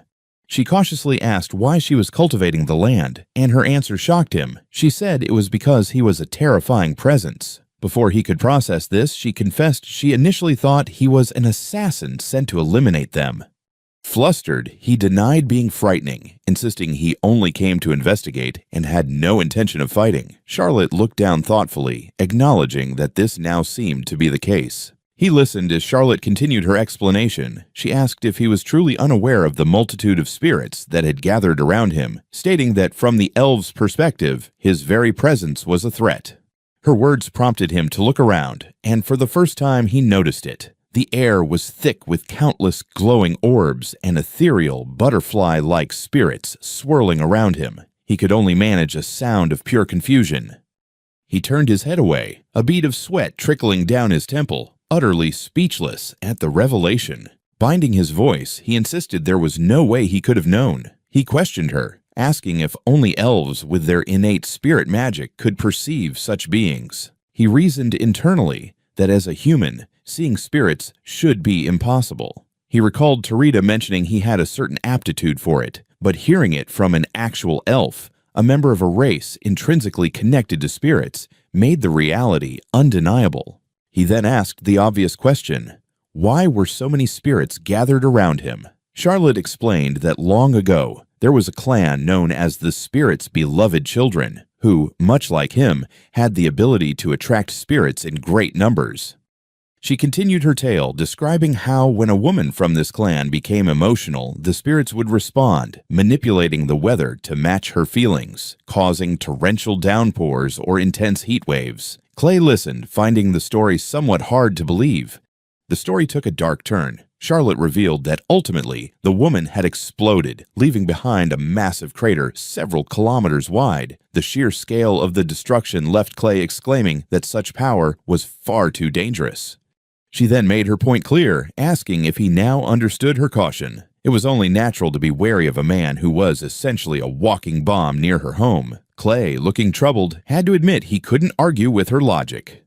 Not wanting to be a nuisance, he asked if there was anything he could do to ease her concerns. He pushed a thick, ornate bracelet across the table toward her, offering it as a solution. Charlotte looked down at the object, her expression unreadable. She listened as he explained the item he offered. He called it his spirit bracelet, clarifying that with it, even a human who cannot use spirit magic can easily make requests of the spirits. He formally asked her to accept it.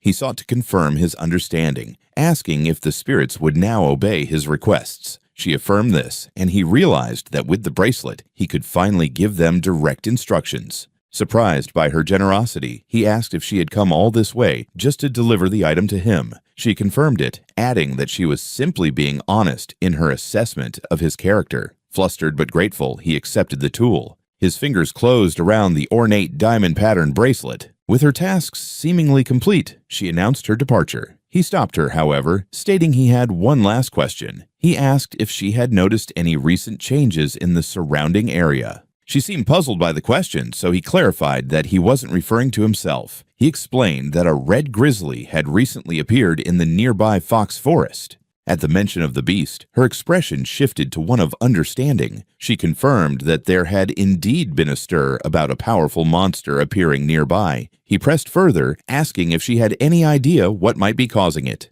She admitted that she had no idea. He apologized for being unable to help, but she told him not to worry, then formally introduced herself as Charlotte. He smiled warmly at her introduction and asked if she would be willing to meet with him again sometime. She turned to leave, ethereal light swirling around her as she agreed, but added a condition for their next meeting. She departed as swiftly as she had arrived, a gust of wind marking her passage. Clay remained seated, watching her vanish into the forest. He gazed at the spot where she disappeared, a thoughtful expression on his face. Despite her power, he sensed no killing intent from her at all, as if she had completely masked it.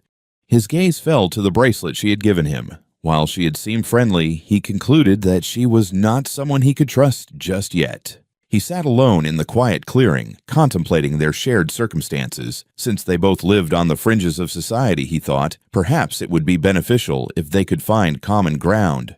Meanwhile, deeper within the woods, Charlotte walked alone, her thoughts drifting to the man she called Clay. She acknowledged that he was indeed a powerful individual, but for now she sensed no immediate threat from him. Her expression hardened with determination. She could not afford to be careless. Any potential threat must be addressed. With that thought, she pressed onward through the dense woods. She stopped, her composed exterior beginning to fracture. Deep down, she acknowledged the truth, why the red grizzly had been driven from its home. A more formidable monster had invaded her territory, and escape had eluded her. Her path led her to a massive, ancient tree, exuding a powerful and overwhelming aura. Memories of her exile flood her mind. A gigantic, winged demon cloaked in darkness towered over her. She remembers her fear, pondering the presence of that human and that guy, questioning why such a creature had crossed her path. Back in the village, the morning calm is shattered by a flurry of activity. Residents cluster in small groups, their voices a soft murmur of confusion and speculation. The cause of the commotion is a woman with long, flowing hair, wielding an ornate staff. She calmly mentions being abandoned by the Shinto Priest Association. Nearby, Alzham inquires about the fuss. A villager explains that a visitor from the capital has come, specifically in search of Clay. When pressed for details, he admits he only caught a fleeting glimpse, describing the visitor as an astonishing beauty named Flora. 3 years post-Demon King's defeat, a band of heroes arrives at an orphanage near the border. As the children cheer for their return, a young boy named Kaido watches them approach.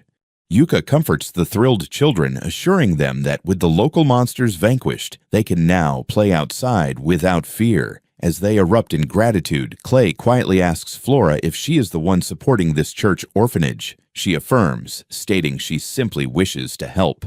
Brescian hardens. Clay questions the methods, suggesting that merely defeating monsters should suffice. He argues that their primary goal is to vanquish the Demon King, and everyone would benefit from focusing solely on that. She listens quietly, her gaze distant. She concedes that if one were to discuss efficiency, he would indeed be right. Yuka continues addressing the children with a warm smile. He explains that their lives unfold here day after day, so it's not just about the present. For their future, he insists that assistance is essential. Her focus shifts back to Clay, her expression sincere. Flora clarifies her philosophy. Saving people means instilling hope. It's more than just defeating monsters or providing food and medicine. It's about giving them a reason to cherish life. The next morning, a sharp knocking reverberates through a small building. Inside, Kaido is jolted awake as Alzam, the man with the scarred eye, pounds on his door. He opens the door to find Alzam looking annoyed. The man complains about the early hour before getting to the point. Kaido has a visitor. Someone arrived late last night with business for him. Kaido is taken aback, wondering who would seek him out. Alzam elaborates that he only caught a brief glimpse of the visitor. He describes her as a blonde woman resembling a priestess from the church, deepening Kaido's confusion. Elsewhere in the village, a man wearing a bandana shouts in disbelief. He shows his bare arm to his friends, exclaiming that an old wound he bore has vanished without a trace. A pair of hands, glowing softly, pull away from the perfectly healed skin. An elderly villager, overwhelmed with gratitude, asks Flora if she truly requires no payment for her assistance. She gently brushes off his concern, telling him not to worry as she acts out of her own desire to help. With a warm smile, she adds that it's merely a small gesture of appreciation for them, allowing her to stay in their home despite her sudden arrival. From a distance, Clay observes her interaction with the villagers. A cynical thought crosses his mind as he notes how much she resembles a caring shrine maiden. His observation is interrupted by a look of genuine surprise. He breathes her name softly, Flora. Now completely surrounded by grateful townspeople, men, women, and children gather around. Their faces shine with joy and admiration. He takes in the scene, a small smile forming on his lips. He thinks to himself that in this way, she hasn't changed at all. Finally, he approaches her, calling out her name and teasing her for making him wait. Flora turns, surprise etched on her face as he demands to know why she has come. He tells her he needs to rest, explaining that he's been rushing around since he disappeared. She came to check on him, concerned he might be exhausted. He immediately asks if his work is being managed. She waves off his worries, stating that for the church's authority, it doesn't matter who preaches. Thus, her absence isn't an issue. Clay looks flustered, realizing she traveled all this way just for him and is now telling him to be quiet. She moves closer, her expression suddenly serious. Flora declares she is not a shrine maiden and should not be treated as one. She commands him to be silent and listen to her as a person. Stunned into submission, Clay can only nod. She gestures toward the woods, asking what she wants to do and if she'd like to visit her place. With a confident smile, Flora agrees, promising to show him what her borderland development truly involves. She leads him to a clearing where a well-constructed house stands against the ancient trees. He halts, staring at the unexpected structure, momentarily at a loss for words. As they approach, Flora explains that she had the house built because living without one would be impractical. She pauses, sensing the air around them. While she had felt the desolation of the borderlands from the village, she now realizes the magical energy here is far more potent than she ever imagined. She remarks that only a truly powerful individual could even tread in these lands. Looking at the house, she adds with approval that Clay has clearly adjusted the ambient magical energy in the area. He admits that while constructing it was a hassle, his goal was to create a space where Kiza, Rita, and the other village children could gather. Flora listens intently, her expression softening. She then reminds him of something he once said. The purpose of developing the borderlands was to create a place for them to live peacefully. He seems surprised by her memory, but quietly agrees. Her expression turned serious as she continues, pointing out the well-made road they traveled to reach this spot. It's a detail she notes that neither she, Yuka, nor Tiritas would have ever considered. He seems puzzled, asking what her point is. Unfazed, Flora presses on, revealing another piece of information. She heard from the villagers that he had investigated the skill seed of every single person in the village. Leaning in closer, her gaze intense, she connects the dots for him. The road, the skill seed investigation, the judgments he's made, none of it, she declares, is necessary for the simple task of developing the borderlands.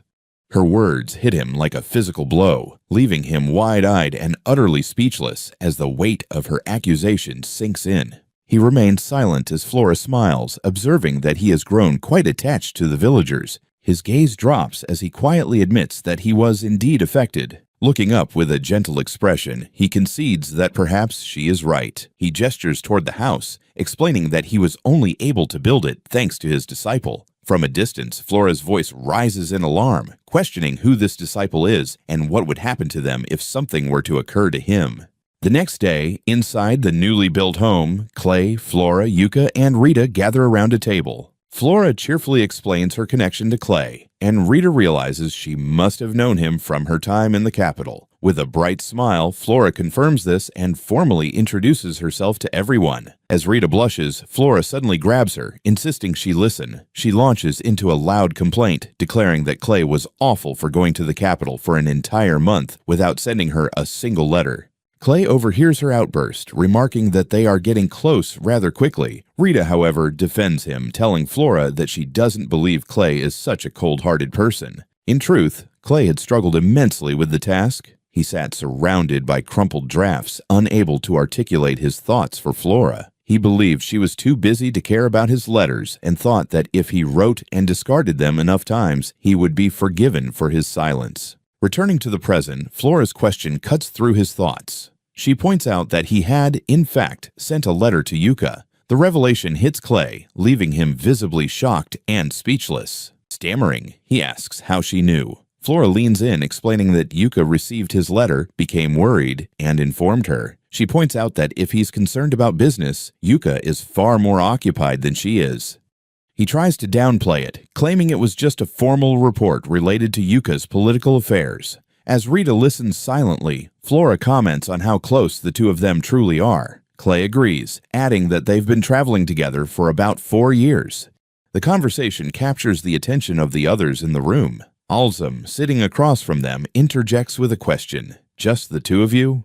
This question lingers in the air, causing both Flora and Rita to look over with expressions of surprise. Alzum maintains his serious gaze, while Clay appears puzzled by the sudden inquiry, and Kiza watches with curiosity. Flora's face lights up with a gentle smile as she clarifies. She mentions that, although it's unfortunate, they indeed had another companion traveling alongside them. Heza is stunned, envisioning Clay's companions as a bunch of blonde nobles and stunning women, finding his life quite odd. Yuka then interjects, telling Clay that Flora is the one who has changed. He reveals that she used to call him Big Brother, which surprises Clay. Flora playfully pinches Yuka's cheek, telling him to be quiet. He rubs his cheek, adding that he even took her on as his student. Flora turns to him, a knowing expression on her face, as if she knows where his tale is headed.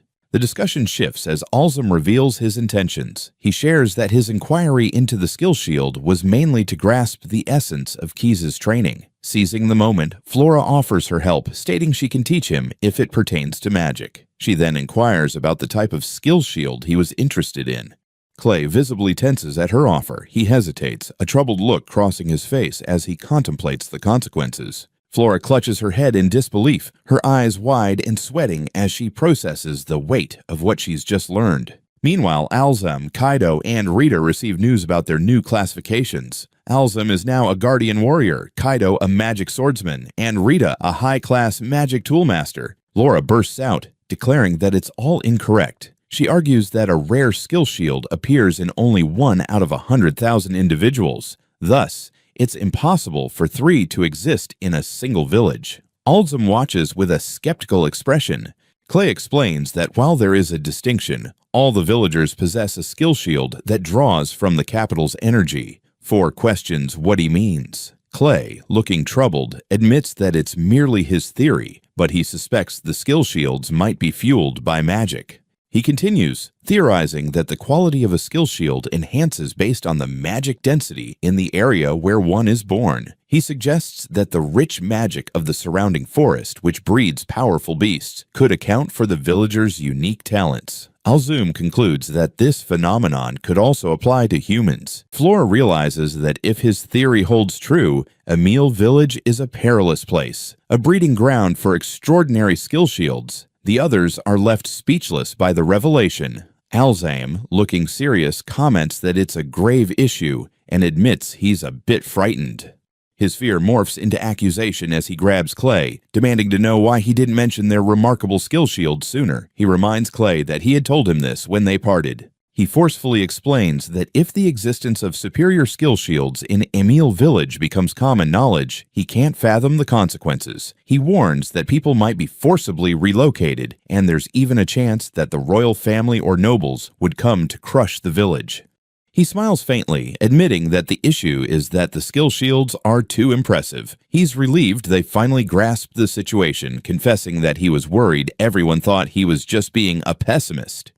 His expression turns serious again. He realizes something else, pondering if he should have taught them how to create magic tools after all. He then speaks directly to Rita, his tone serious. She sits on the edge of the bed, her gaze fixed ahead as she absorbs his words. She explains that her skill shield is simply too remarkable to overlook. Alzum interjects, noting with concern that she has already mastered the Guardian Warrior's fighting style. Clay acknowledges this, stating his intention for her to train as a magic swordsman, just as Alzum had been instructing Kiza. He insists it's crucial for her to understand the full extent of her abilities.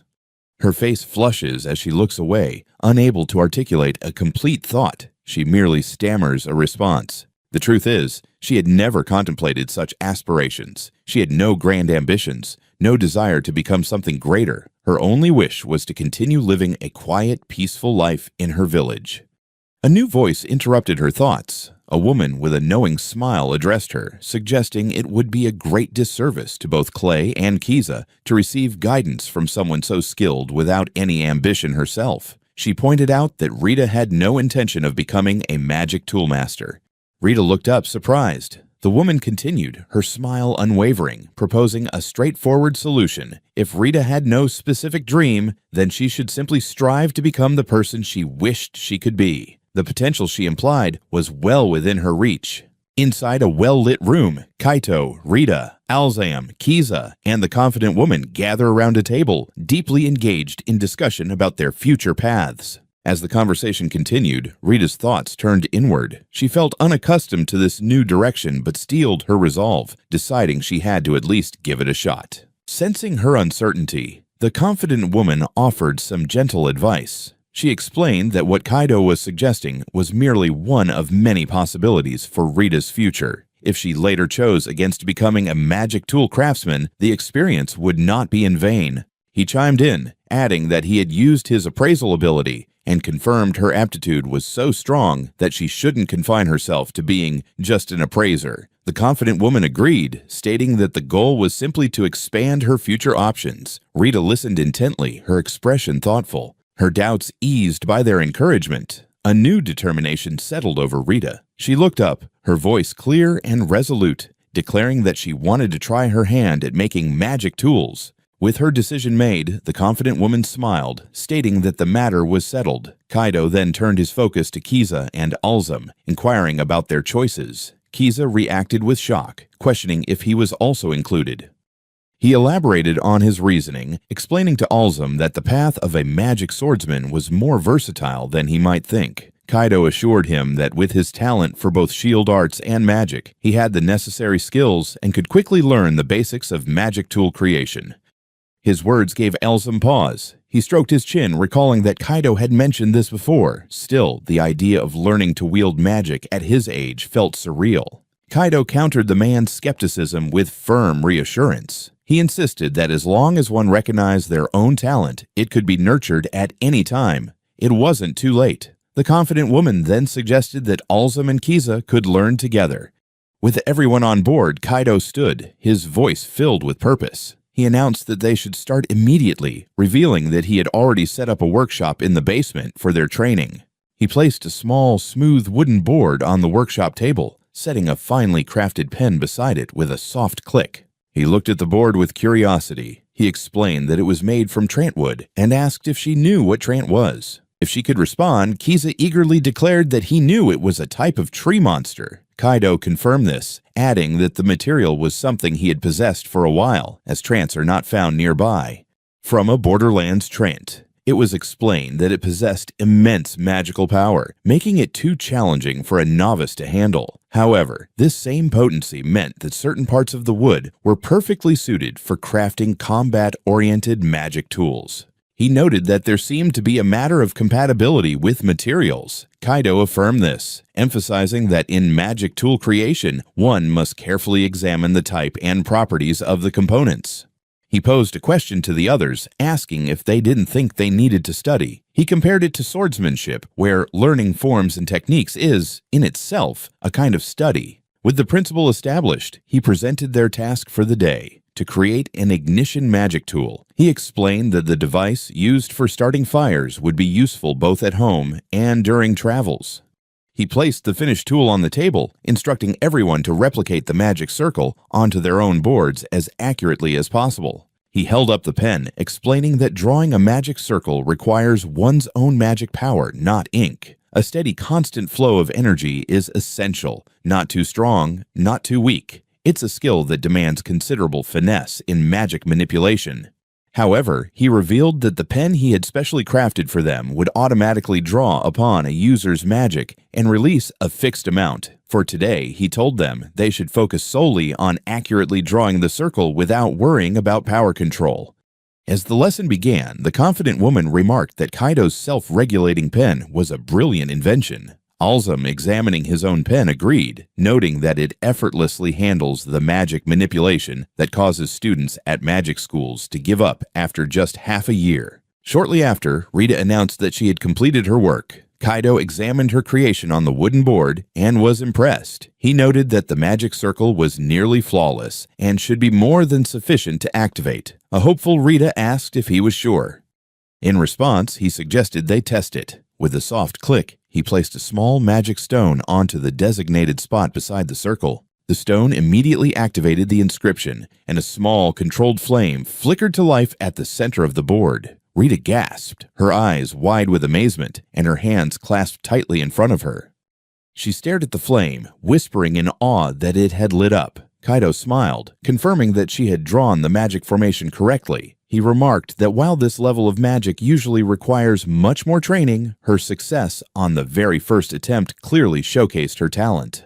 Her eyes sparkled, reflecting the magical light as a wave of pride and accomplishment washed over her. He watched her quiet, heartfelt reaction for a moment. After allowing her to relish the success, he explained that he would handle the finishing touches, which involved cutting the piece from the board. Once separated, the flame would extinguish. Rita, holding a notepad, shyly asked if she could keep it as a memento, and he happily agreed. Inspired, Rita suggested they should create tools for everyone in the village, viewing it as good practice. Kaido enthusiastically supported her initiative. Nearby, Alzum praised Rita's skill, while Kiza grumbled in frustration, finding that the lines he drew kept getting distorted. The self-assured woman strides up to Kaido, wielding her own glowing magic tool. She announces her intention to become a magic tool artisan, noting she'll need extra income if she leaves her current job. Kaido is stunned, realizing she might actually be considering leaving the church.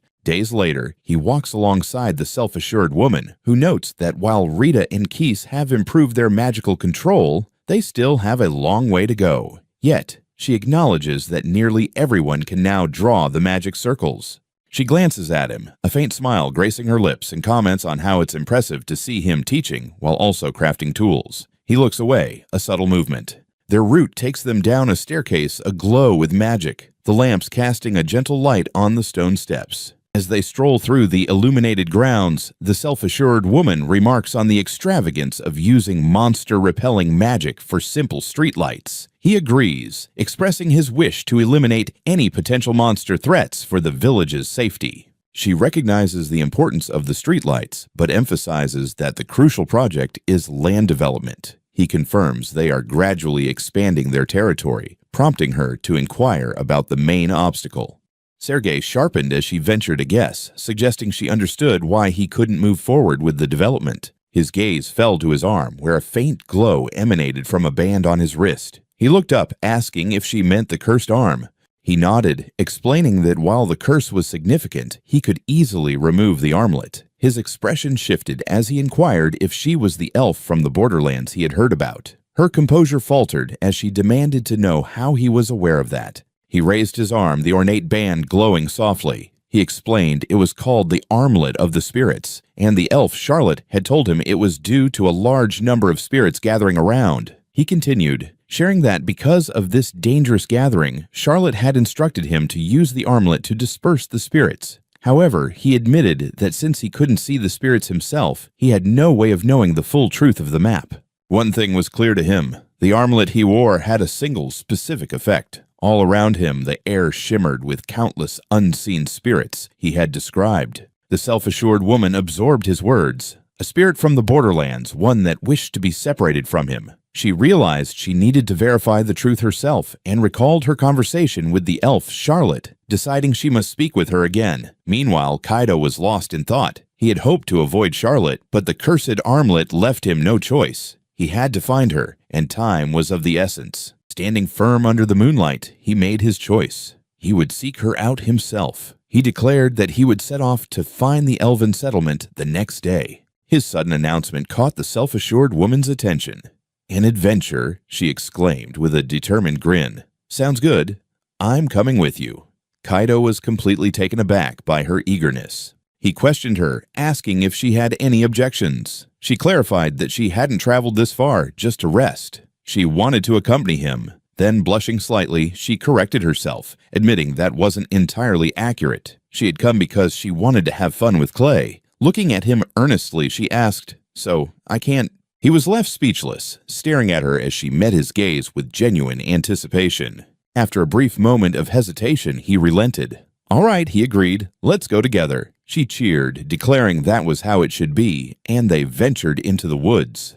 Their journey led them deep into the borderlands, finally reaching Vetiphon's, the elven settlement, a village nestled high among the massive trunks and sprawling branches of ancient trees. Inside one of the treetop structures, an elven man with long, dark hair gazed out a window. He spoke to someone behind him. "Charlotte," he said, "it is time for your punishment." The man, identified as Melville, the elder of Vetiphon's, turned to face her, his expression heavy with sorrow. She stands before Elder Melville, who tells her that if she wishes to atone, she must do so now. He reminds her that this is her honorable duty. She quietly agrees. After their exchange, she turns and departs along a massive tree branch that serves as a walkway. As she leaves, Melville calls out her name, Charlotte, wishing her a good morning, his expression somber. Other elves on the path also greet her. As she continues, a young male elf asks if she's on duty today. The dark-haired elf woman beside him quietly urges her to be cautious. Charlotte turns to them with a gentle, reassuring smile, thanking them for their concern. Her destination lies further along the colossal boughs of the World Tree, the divine entity revered by the elves. Its immense form houses their entire settlement. She gazes up at its canopy, contemplating its nature. The World Tree grows by absorbing the elves' magic, and in return, its fruits and other parts provide essential materials for the settlement. But the situation has changed. Suddenly, a massive red-scaled dragon with a third eye on its forehead bursts through the foliage. This creature, a black dragon, appeared about a month ago and began to consume the World Tree itself. The ensuing battle has been catastrophic. Many warriors were lost and homes were destroyed. Now their only option is to lure the black dragon by offering it the World Tree's magic, a desperate gamble to finally defeat it. As the dragon lunges forward with a roar, small buds of pure magic begin to sprout from a nearby branch. The bait is now set. From a distance, Elder Melville observes the confrontation unfold. His face is a mask of grim determination. He shouts for Charlotte to stop, but it is too late. She unleashes a blinding torrent of energy, roaring at the foolish dragon to perish.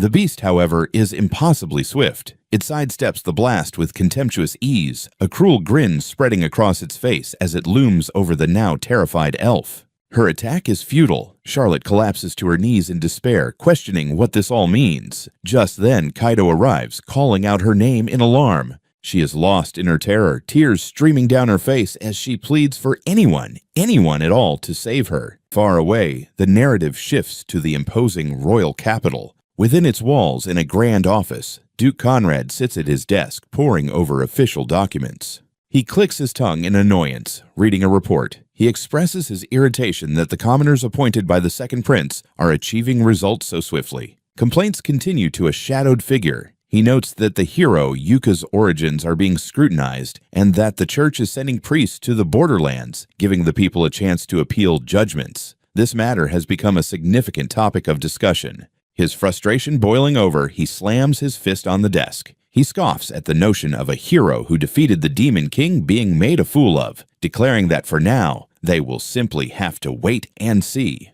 Rage gives way to a sinister smile. He muses that it's fine to let the commoners have their moment. After all, many influential nobles are already on the first prince's side. Once the mock battle concludes, everything will be so odd.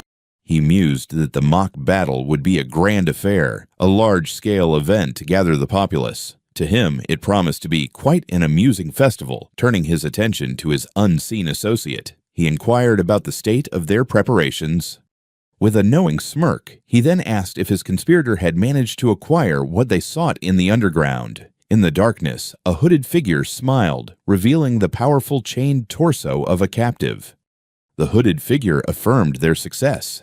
As they spoke, the disparate threads of the plot began to intertwine. Prince Yuka reviewing his plans, Charlotte still reeling from her encounter, and Kaido standing ready and confident. The conspirator declared that all was proceeding as planned, their individual paths converging towards a single outcome. In a sun-dappled clearing, Kaido and Flora's path is obstructed by a monstrous, pig-headed beast wielding a colossal axe. The creature looms over them, poised to strike. Kaido's eyes widen in alarm as he shouts Flora's name. Once she thrusts her hands forward, instantly conjuring a holy barrier. The monster's axe crashes down, shattering against the golden light of the shield, which cracks under the immense force but holds just long enough. With the monster's attack thwarted, Kaido seizes the opportunity. He leaps high into the air, sword flashing, and brings his blade down hard across the monster's back, carving a deep gash.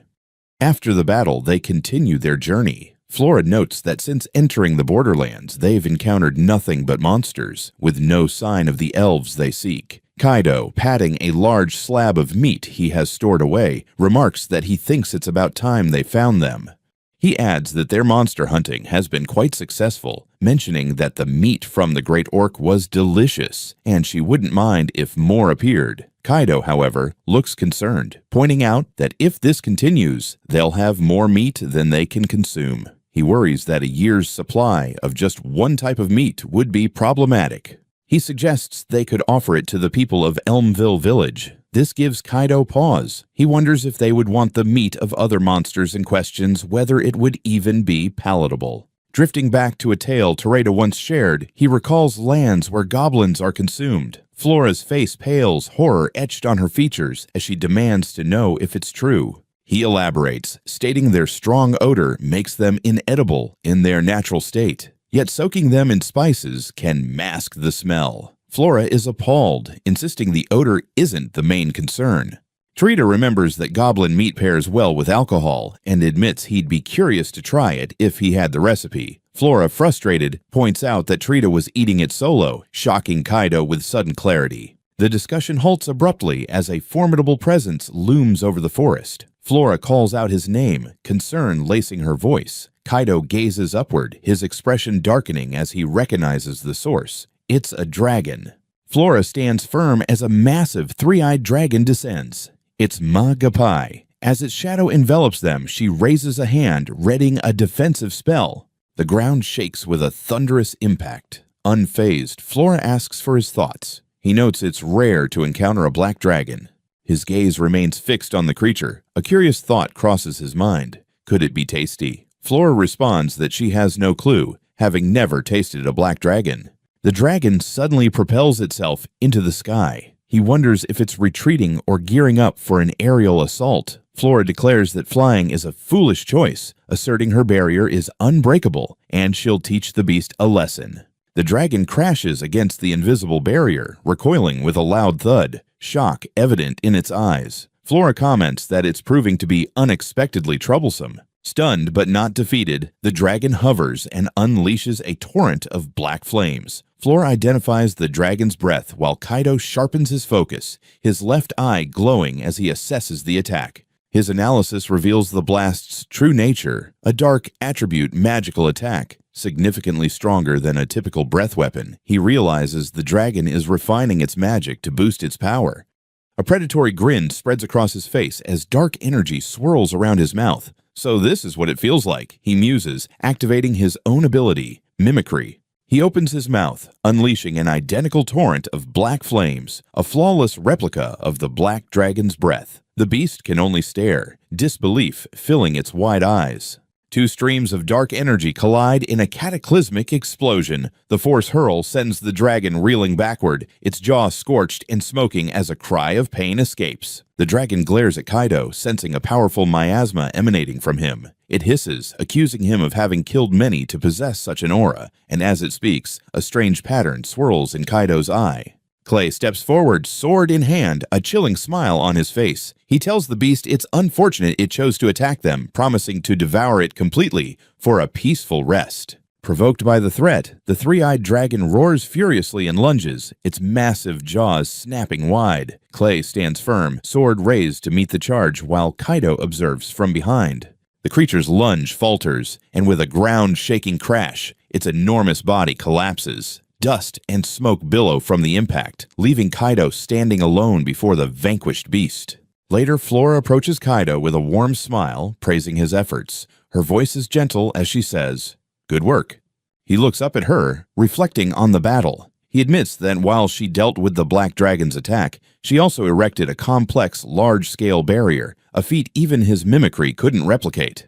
Flora's smile broadens with pride. She remarks that such power is expected of the Saintess, adding that she herself is captivated by the technique every time she uses it. As they sit by a crackling fire, roasting dragon meat, she eagerly points at a skewer. She asks him which part he finds most delicious. Kaido, slightly bemused, notes that it's easy to get along with her over such topics.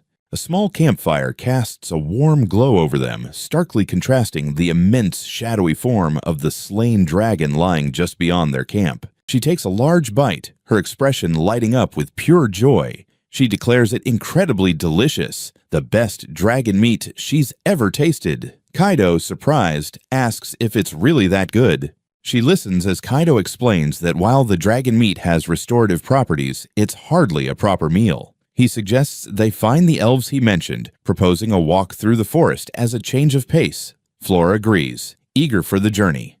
Their walk leads them to the base of a colossal tree, so immense that an entire settlement is built within its trunk and branches. This is the elven village of Vedafons. Within the village, Charlotte stands among her kin, a sense of unease settling over her. She finds it strange that the black dragon has not returned as it should have. An elven elder, Melville, asks for her thoughts. Charlotte confirms her worry about the dragon's absence, wondering aloud where it could have gone. Just then, a young elf named Zaire rushes toward them, calling for the elder and Charlotte. Melville demands to know what has happened. Breathlessly, Zaire reports that 2 humans have arrived at the settlement. The elder scoffs at the news, dismissing it as nonsense. He questions how humans could breach the phantom barrier protecting their village. Zaire clarifies that one of them wore the bracelet of spirit subjugation, an item he recognizes as one Charlotte herself had given to someone. The mention of the bracelet triggers a sudden shocked realization in Charlotte. A single name flashes through her mind, Claire. Understanding dawns on Melville as well. He tells Charlotte to go meet them, assuring her he will keep watch over the world tree in her absence. She thanks him, and Zaire quickly offers to guide her to the entrance. Guided by the young elf, Charlotte makes her way toward the village entrance, where Kaido and Flora stand. As she approaches, Kaido spots her and raises a hand in a cheerful greeting, calling out her name. Beside him, Flora observes the reunion with quiet surprise. Watching, Flora steps forward with a warm smile, introducing herself to the elf as Flora, a priestess of the Creation Church and a friend of Clay. Charlotte's gaze shifts from Flora back to Kaido, asking if this is indeed his companion. Her attention then shifts to a more practical matter. She asks how the two of them managed to enter the village, explaining that a phantom barrier should prevent any intruders.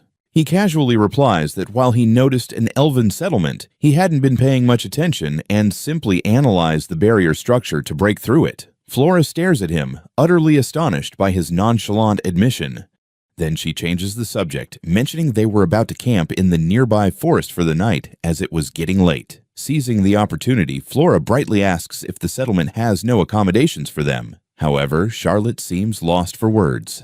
Finally, she manages to stammer that they cannot, in fact, stay there. Flora, taken aback, asks if there isn't even a treehouse available. Kaido glances at Charlotte, wondering why she is being so formal. Her expression turns serious as she gestures toward a massive, distant tree visible through the woods. She explains that a great black dragon has settled upon its summit, and they never know when it might attack, keeping the entire area in constant danger. This, she clarifies, is why they cannot allow humans to stay. Kaido peers toward the distant tree, questioning the presence of a black dragon as he sees nothing there at the moment. Zaire, standing nearby, provides the answer. He explains that while the dragon had flown off somewhere a short while ago, it always returns. She adds with a grim expression that every single day, the beast continues to devour the world tree. It has no intention of leaving, she concludes, until the tree has completely withered. Her dire words leave both Kaido and Flora stunned into silence. The former can only utter a questioning sound. He stands there processing the grave news when Flora leans in with a sly smile. A realization seems to dawn on her as she asks if he is perhaps thinking what she thinks he is thinking.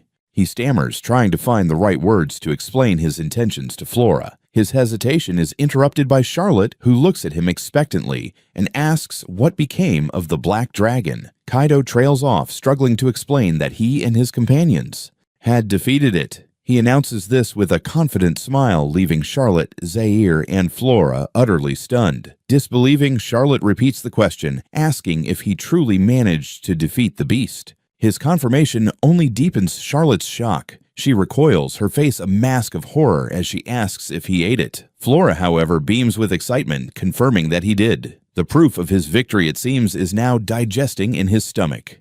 The colossal body of the defeated dragon lies motionless, its massive form dwarfing the gathering crowd of elves. A heavy silence hangs in the air, broken only by the final shuddering breaths of the vanquished beast. In the forest, the elven leaders watch in disbelief. Elder Melville confirms their fears and hopes, stating that it is, without a doubt, the Black Dragon. He then wonders aloud how merely two people could have accomplished such a feat. His friends, Charlotte and Zaire among them, stand in stunned silence, their expressions a mix of disbelief and wonder as they gaze at the defeated beast.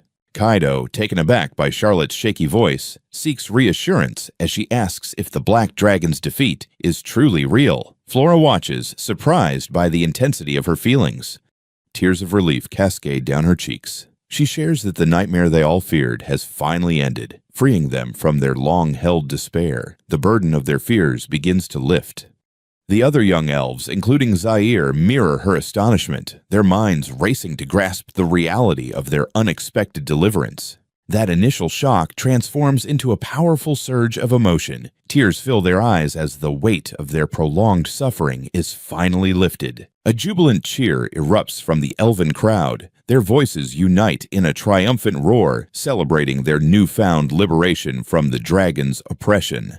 Amidst the celebration, Kaido glances at Flora, slightly confused. He remarks on their incredible achievement, but questions if it was truly more than just defeating the Black Dread. She clarifies that a black dragon is no ordinary foe. Its power rivals that of the Demon King's elite generals, making it a creature that is typically unbeatable. Kaido starts to understand the true significance of their victory. They are greeted by the Elven Elder, Melville, leader of the Vetafon's tribe. With a gracious gesture, he formally invites them to rest in his home.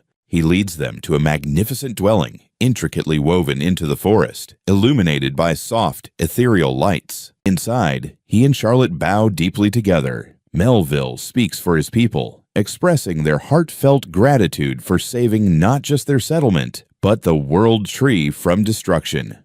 Tato appears taken aback by the formalities, stammering that such gestures aren't necessary. He had merely aimed to defeat the dragon, he explains. Alville's demeanor remains serious. He insists that while it may seem trivial to Kaido, the elves view their salvation as monumental. They feel compelled to offer a reward.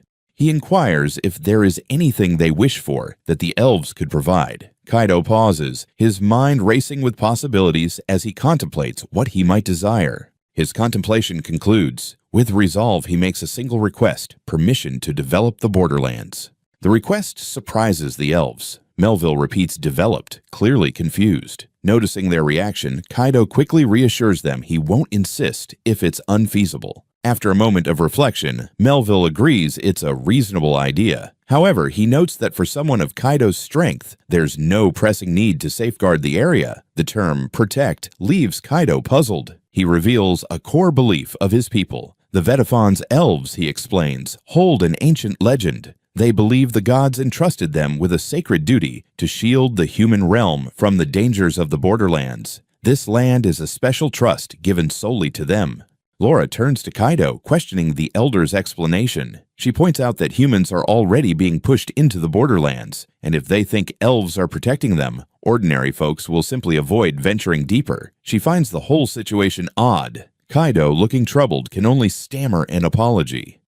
The elder clarifies his actions, explaining that the magic he placed on the spirit's armlet was meant to guide Kaido away from the dangers of the borderlands. He admits that Kaido's request exceeds their mandate, but acknowledges that by defeating the Black Dragon, he has earned the right to develop the land. Melville grants him permission to proceed as he wishes. Tato is taken aback, realizing this is their way of expressing gratitude. He resolves to accept it as a sign of their trust. He voices his thanks. Flora adds that now he can pursue his plans without any hesitations. She quietly reflects on the situation, finding the idea of the Sacred Tree Kingdom's elves protecting humanity to be a strange tale. All she had ever heard were stories of them looking down on humans. Curiosity piqued, she asks Melville about the difference between the World Tree and the Sacred Tree they revere. He explains that they are essentially the same. The Sacred Tree is a sapling that sprouted from a branch of the Great World Tree. A thought strikes her. If that's true, she wonders, can its leaves and fruit be harvested? And would they be more valuable? The elder confirms her suspicion and offers to give her some. Flora's eyes widen in excitement, and she eagerly accepts with a shout, startling Kaido.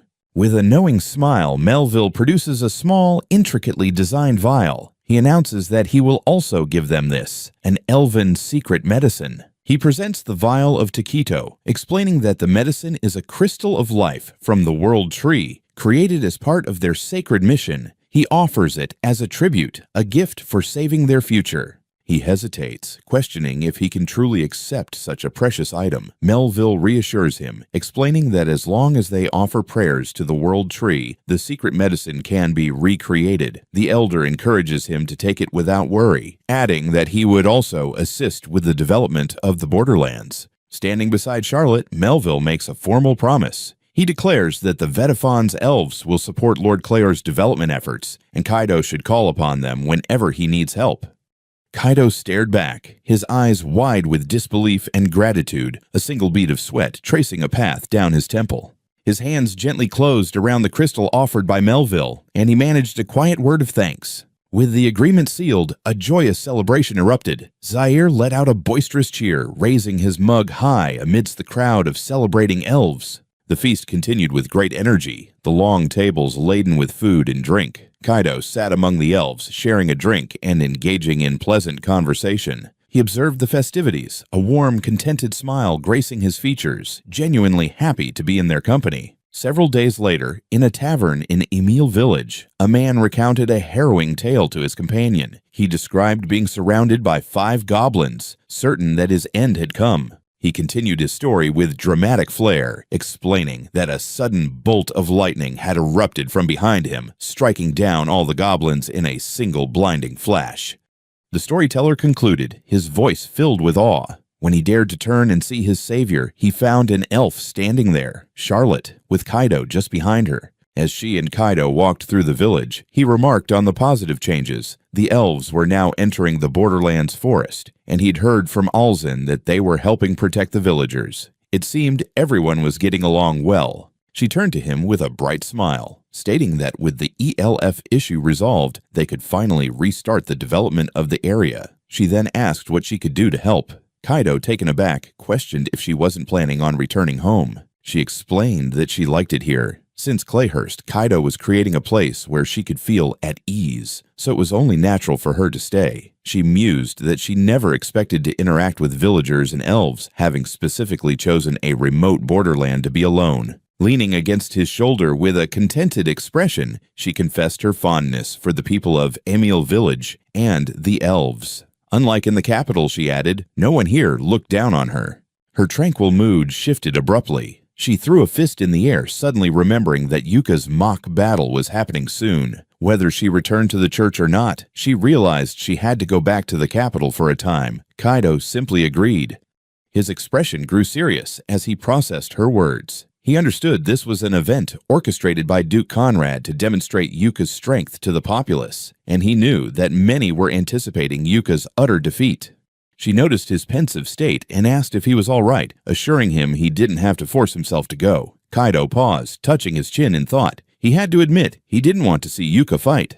He turned to her, a determined smile on his face. He announced that he would go to the capital as well. A man had to witness his friend's moment of valor. Charlotte beamed, delighted, exclaiming that he absolutely had to come. News of their impending departure reached Rita, who looked up in surprise. "You're going to the capital?" she asked. He explained their plans to her. A friend of his was participating in a festival-like event in the capital, and since it was a rare chance, he had decided to go and cheer him on. Rita seemed to understand. As Kaido and Charlotte discussed their plans, Rita listened with a wistful expression. She confessed her own desire to go to the capital, mentioning she had visited once as a small child but could no longer recall the experience. Hearing this, Charlotte's eyes lit up. She immediately turned to Glanz, the wagon driver, and excitedly asked if Rita could join them. Glanz readily agreed, saying he wouldn't mind at all if Rita wanted to come, leaving her momentarily stumped. Still uncertain, she turned to Kaido, expressing her worries about the steep travel costs to the capital. Glanz, however, offered a reassuring smile, promising to cover the expenses himself. He proposed a practical idea. With time before they left, she could create some magical items to sell in the capital. He figured the earnings would likely offset her travel costs. Rita, taken aback, questioned if he was serious. Charlotte interjected, assuring him that she would handle the lodging expenses. She mentioned that she and Kaido had already decided to book separate rooms. He confirmed this, adding that he would take care of the horses. She then hugged Rita, explaining that since they were reserving 2 rooms, Rita could stay with her at no additional charge. Thrilled at the idea of traveling with a female companion, Charlotte's excitement was contagious. A flustered but grateful Rita accepted the kind offer. Once the excitement faded, Charlotte noticed a thoughtful expression on her new friend's face and inquired about it. Rita confessed her worry that if Kiza learned she was heading to the capital, he would surely feel jealous. Charlotte acknowledged that it was a valid concern. Overhearing them, Kaido suggested they might as well invite Kiza to join them. At that moment, outside Alzim's house, Kiz burst into the street, shouting with fierce determination, "I'm going to!" Kaido quickly intervened, struggling to restrain the frantic young man. Kiza squirmed in his grasp, pleading to be taken along and not left behind. He was surprised to see Kiza's father, Alzim, standing close by. Kiza, gripping Kaido's leg, proclaimed him the coolest big brother and expressed his gratitude. Kaido, flustered, could only think about the travel costs to the capital. Alzim calmly asked his son if he was certain about going, and Kiza confirmed he had his father's blessing. His father then loudly declared that he too had wanted to visit the capital. He explained his reasoning to Clay, stating that while the elves were cooperating, he couldn't leave the village unprotected. The number of monsters in the nearby forest had been rising lately, a troubling situation he attributed to the rampaging black dragon. Safeguarding the village was his main priority. He concluded that he wouldn't be able to leave for a while. Kaido listened, acknowledging the man's responsibilities. His serious demeanor softened. Alzen smiled, telling Clay to enjoy the trip for him, adding that he looked forward to any souvenirs they might bring back. But his expression turned serious again as he posed a question to Clay. He asked if it was truly acceptable not to invite Charlotte, the elf girl, expressing concern that she might be shunned by her people if she wasn't seen with them. The man urged him to ask her directly, warning that he would regret it later if he didn't, as Clay considered the advice. The full travel party, Kaido, Keiza, Rita, and Charlotte, was briefly seen together. With the conversation wrapped up, the focus shifted to the Elven Settlement, a village of elegant structures nestled within and around towering ancient trees. Charlotte responded with a gentle smile. Of course, she was going. Her immediate acceptance caught Clay completely off guard. He was stunned, realizing he had been so worried she would decline. It was then he understood that Al's warning had been spot on. He watched in surprise as Charlotte asked if she could join them. Clay turned to the elf elder Melville, who stood nearby with Sayre. Melville explained that he had no objections, as he had some business in the capital himself. With a weary but grateful expression, Melville elaborated that he was concerned about traveling to the capital alone and would appreciate the company. Zaire eagerly agreed. Clay, observing the situation unfold, reflected on how their group had suddenly expanded to 6 people. This was shaping up to be no ordinary journey. 1 week later, preparations were finalized. From a rooftop, a voice remarked that an incredible group had gathered for the trip to the capital. The entire party stood ready to set off. Clay, the true hero, led the way, flanked by Rita the Saint and Charlotte, the elf. Behind them were Zaire, the magic swordsman, and Melville, the elf elder. With a confident grin, Clay announced their destination, the capital.